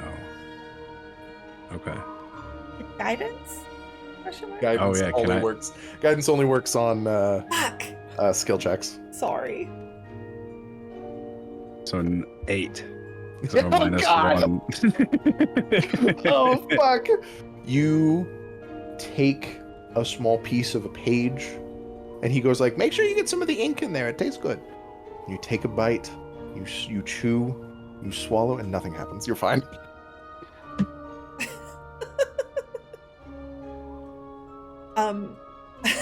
Sorry. Well, I'm pretty sure that this book that you stole from some dude in a weird hat actually just summoned the devil. And he didn't seem willing or amenable to getting back in the book. So I think I may have just done something really bad with this. You're telling me that book summoned the devil? Yes, just now. You didn't see it because he stopped time. I think I'd know if someone stopped time.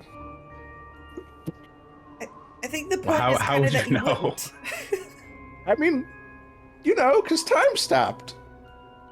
I feel like that would be very noticeable, Lumia. Oh my god. I I'm sorry, I'm stomped just being a off jerk. in the snow in Caius's direction in the Caius hopes of finding someone it's reasonable. this point that Caius starts to like actually show back up. Like Caius, you show up with a log of wood that is able to be stripped down. I am bloodied and You fucking are fucked up. You are really fucked up. What the hell happened to you? Don't even ask. You see Caius just has bruises and cuts and just bleeding from the forehead, like they've been in a brawl or something. We'll definitely need to get you healed up, but first I have to tell you that I just accidentally summoned the devil. You keep saying you summoned the devil, but I don't feel like the You devil. shut up, old man.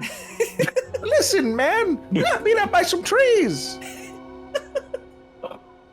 What do you mean? What do you summon the devil? What is Yes, this? it's from this book, and I shoved the book toward Caius, asking him to look inside it.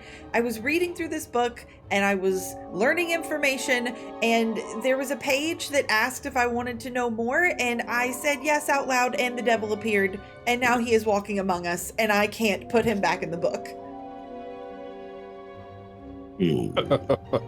I'd like for everyone present, which could include Moggs if they desire, to make a religion check. Lumia, you can make so with it. You could do it with advantage because you do have the book. Yeah, I think I have heard a commotion and have kind of come in that direction. I want to give guidance to somebody, but I probably should have done that before. You got advantage on your roll, so it would kind of make sense to give yourself. Oh, okay. It's just because your roll is going to statistically be slightly higher. Okay. So 4 on guidance, and 12, and go and roll another d20 and see if it's higher than 12.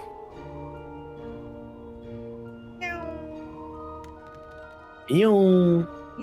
Just a little bit. Nat 20, baby. Oh my god.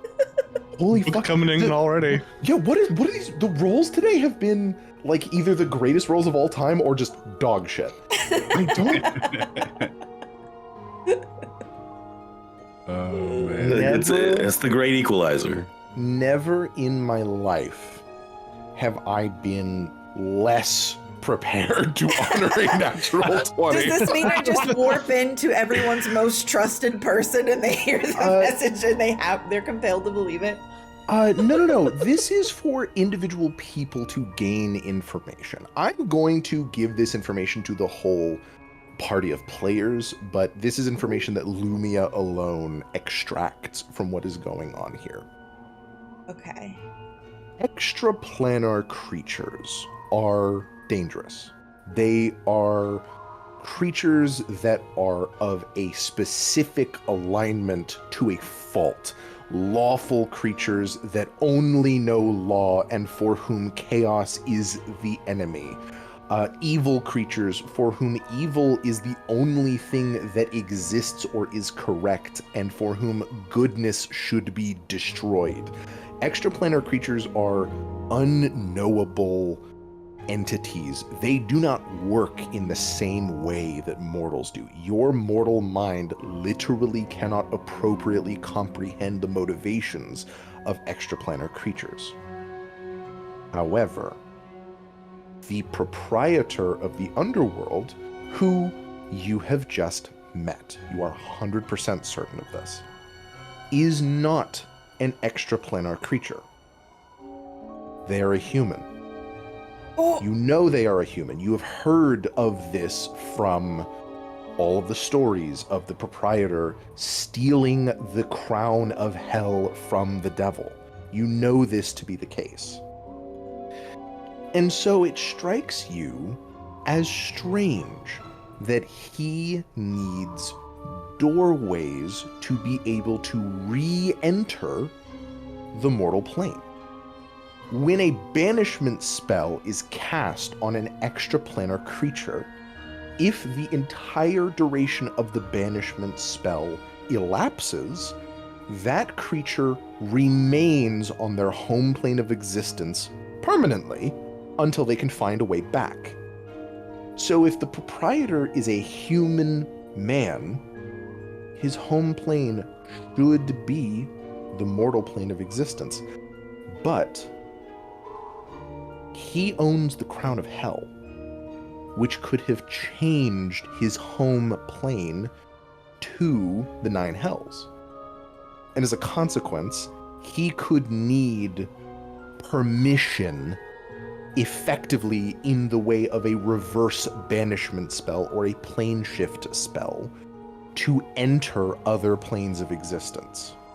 I don't like where this is going. What you have done is not permit him entry into the mortal plane. You've given him another door.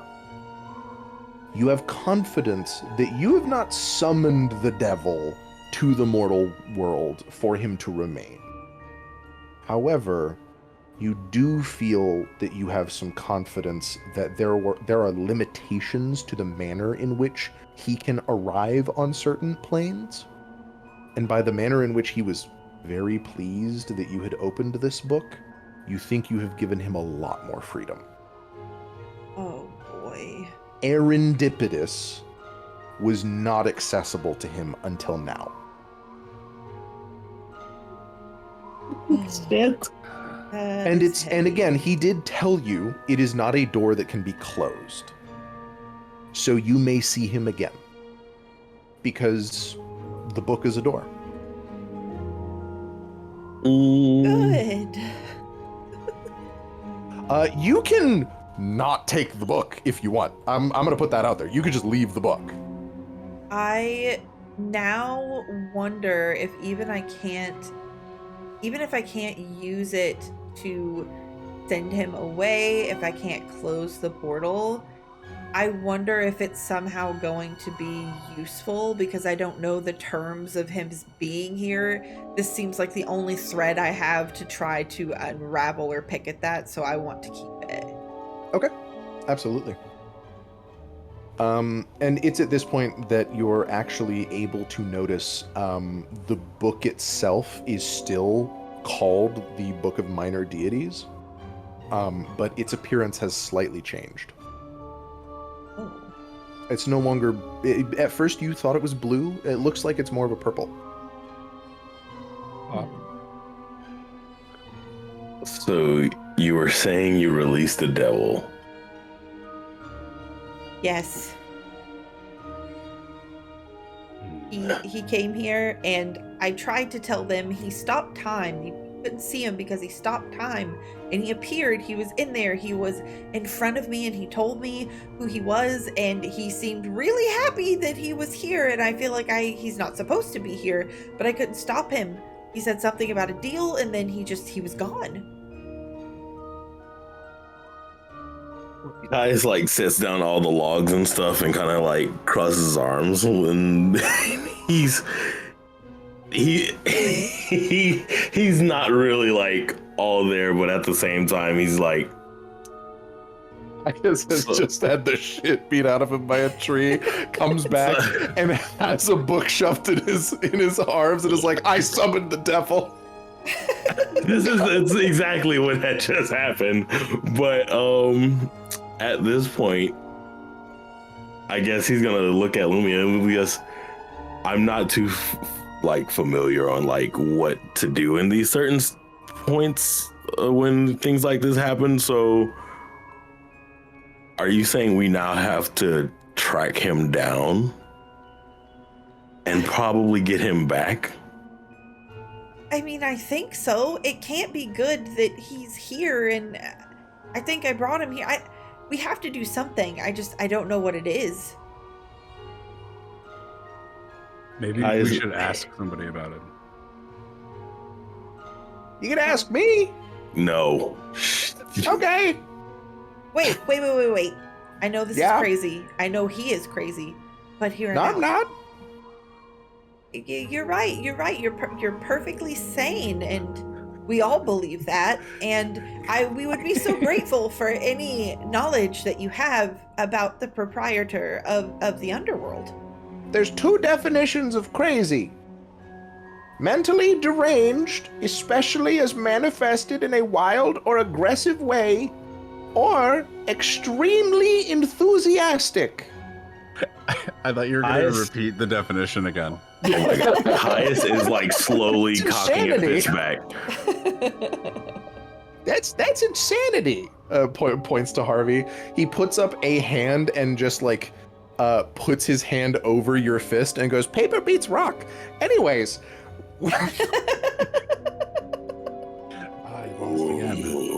What was your question, Lumia? I'm sorry.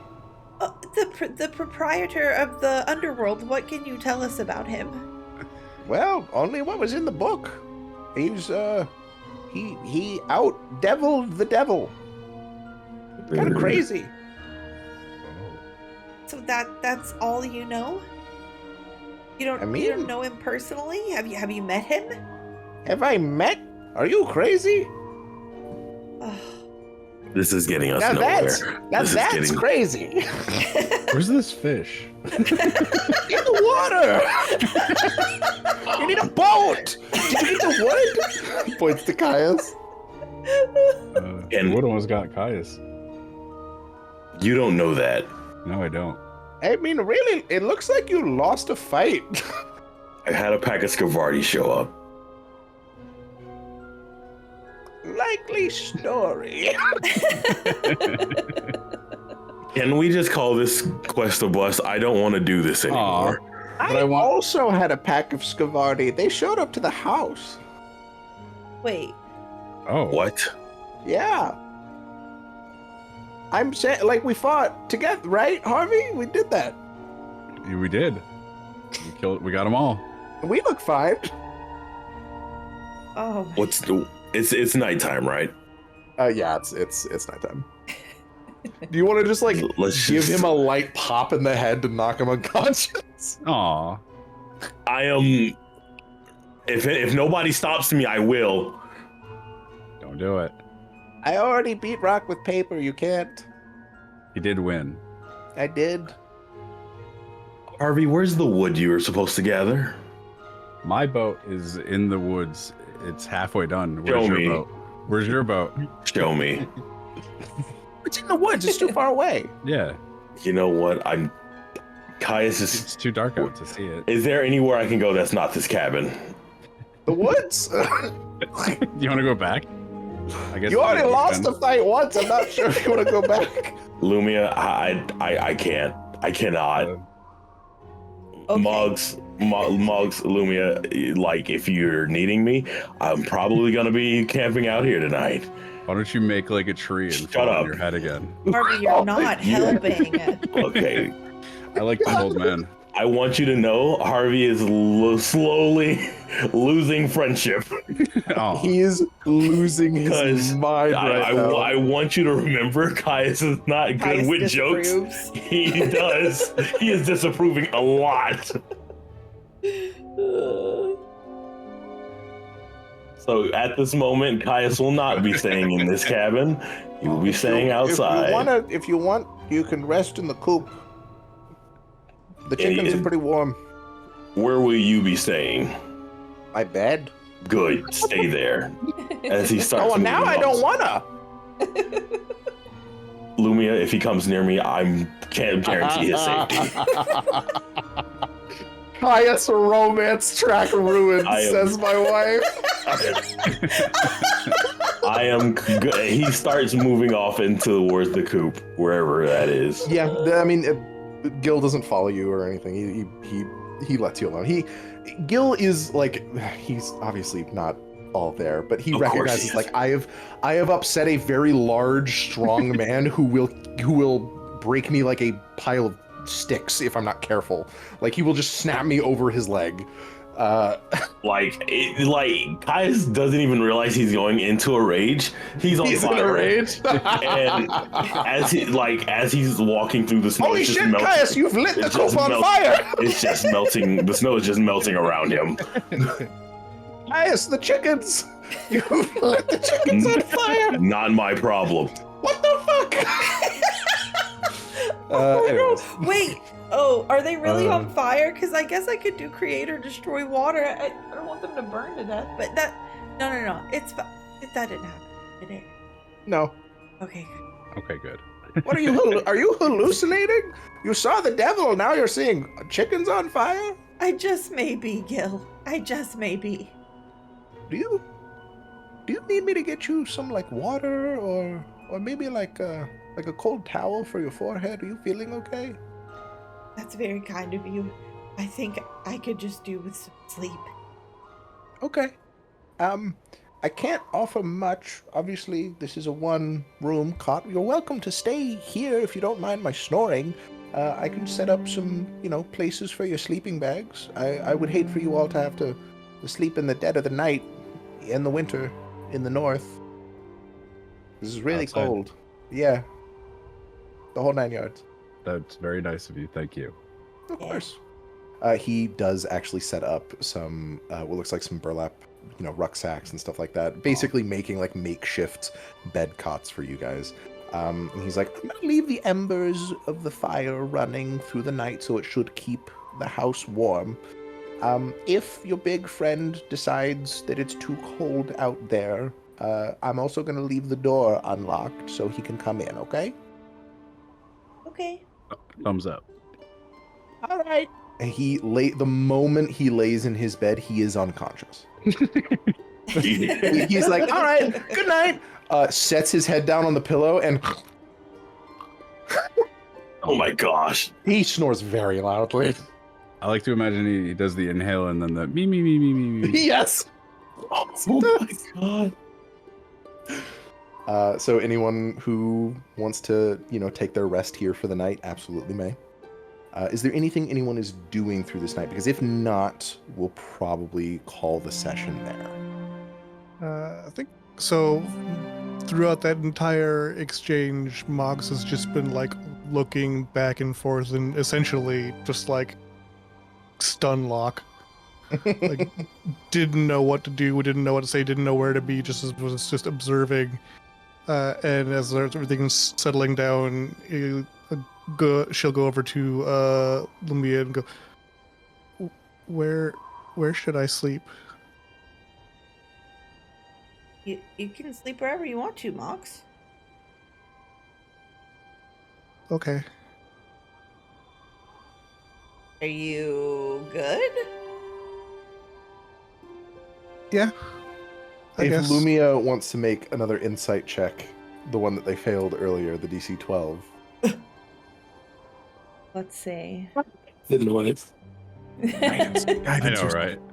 Guidance. Yeah, I guidance myself. Get Oh. guidance. Ugh. What the fuck? What did That was a weird that throw. dice do? I don't know. And I have a +2. I got 12. 12? That is got exactly it. what you needed. What Yay. does Lumia pick up on what's going on with Moggs?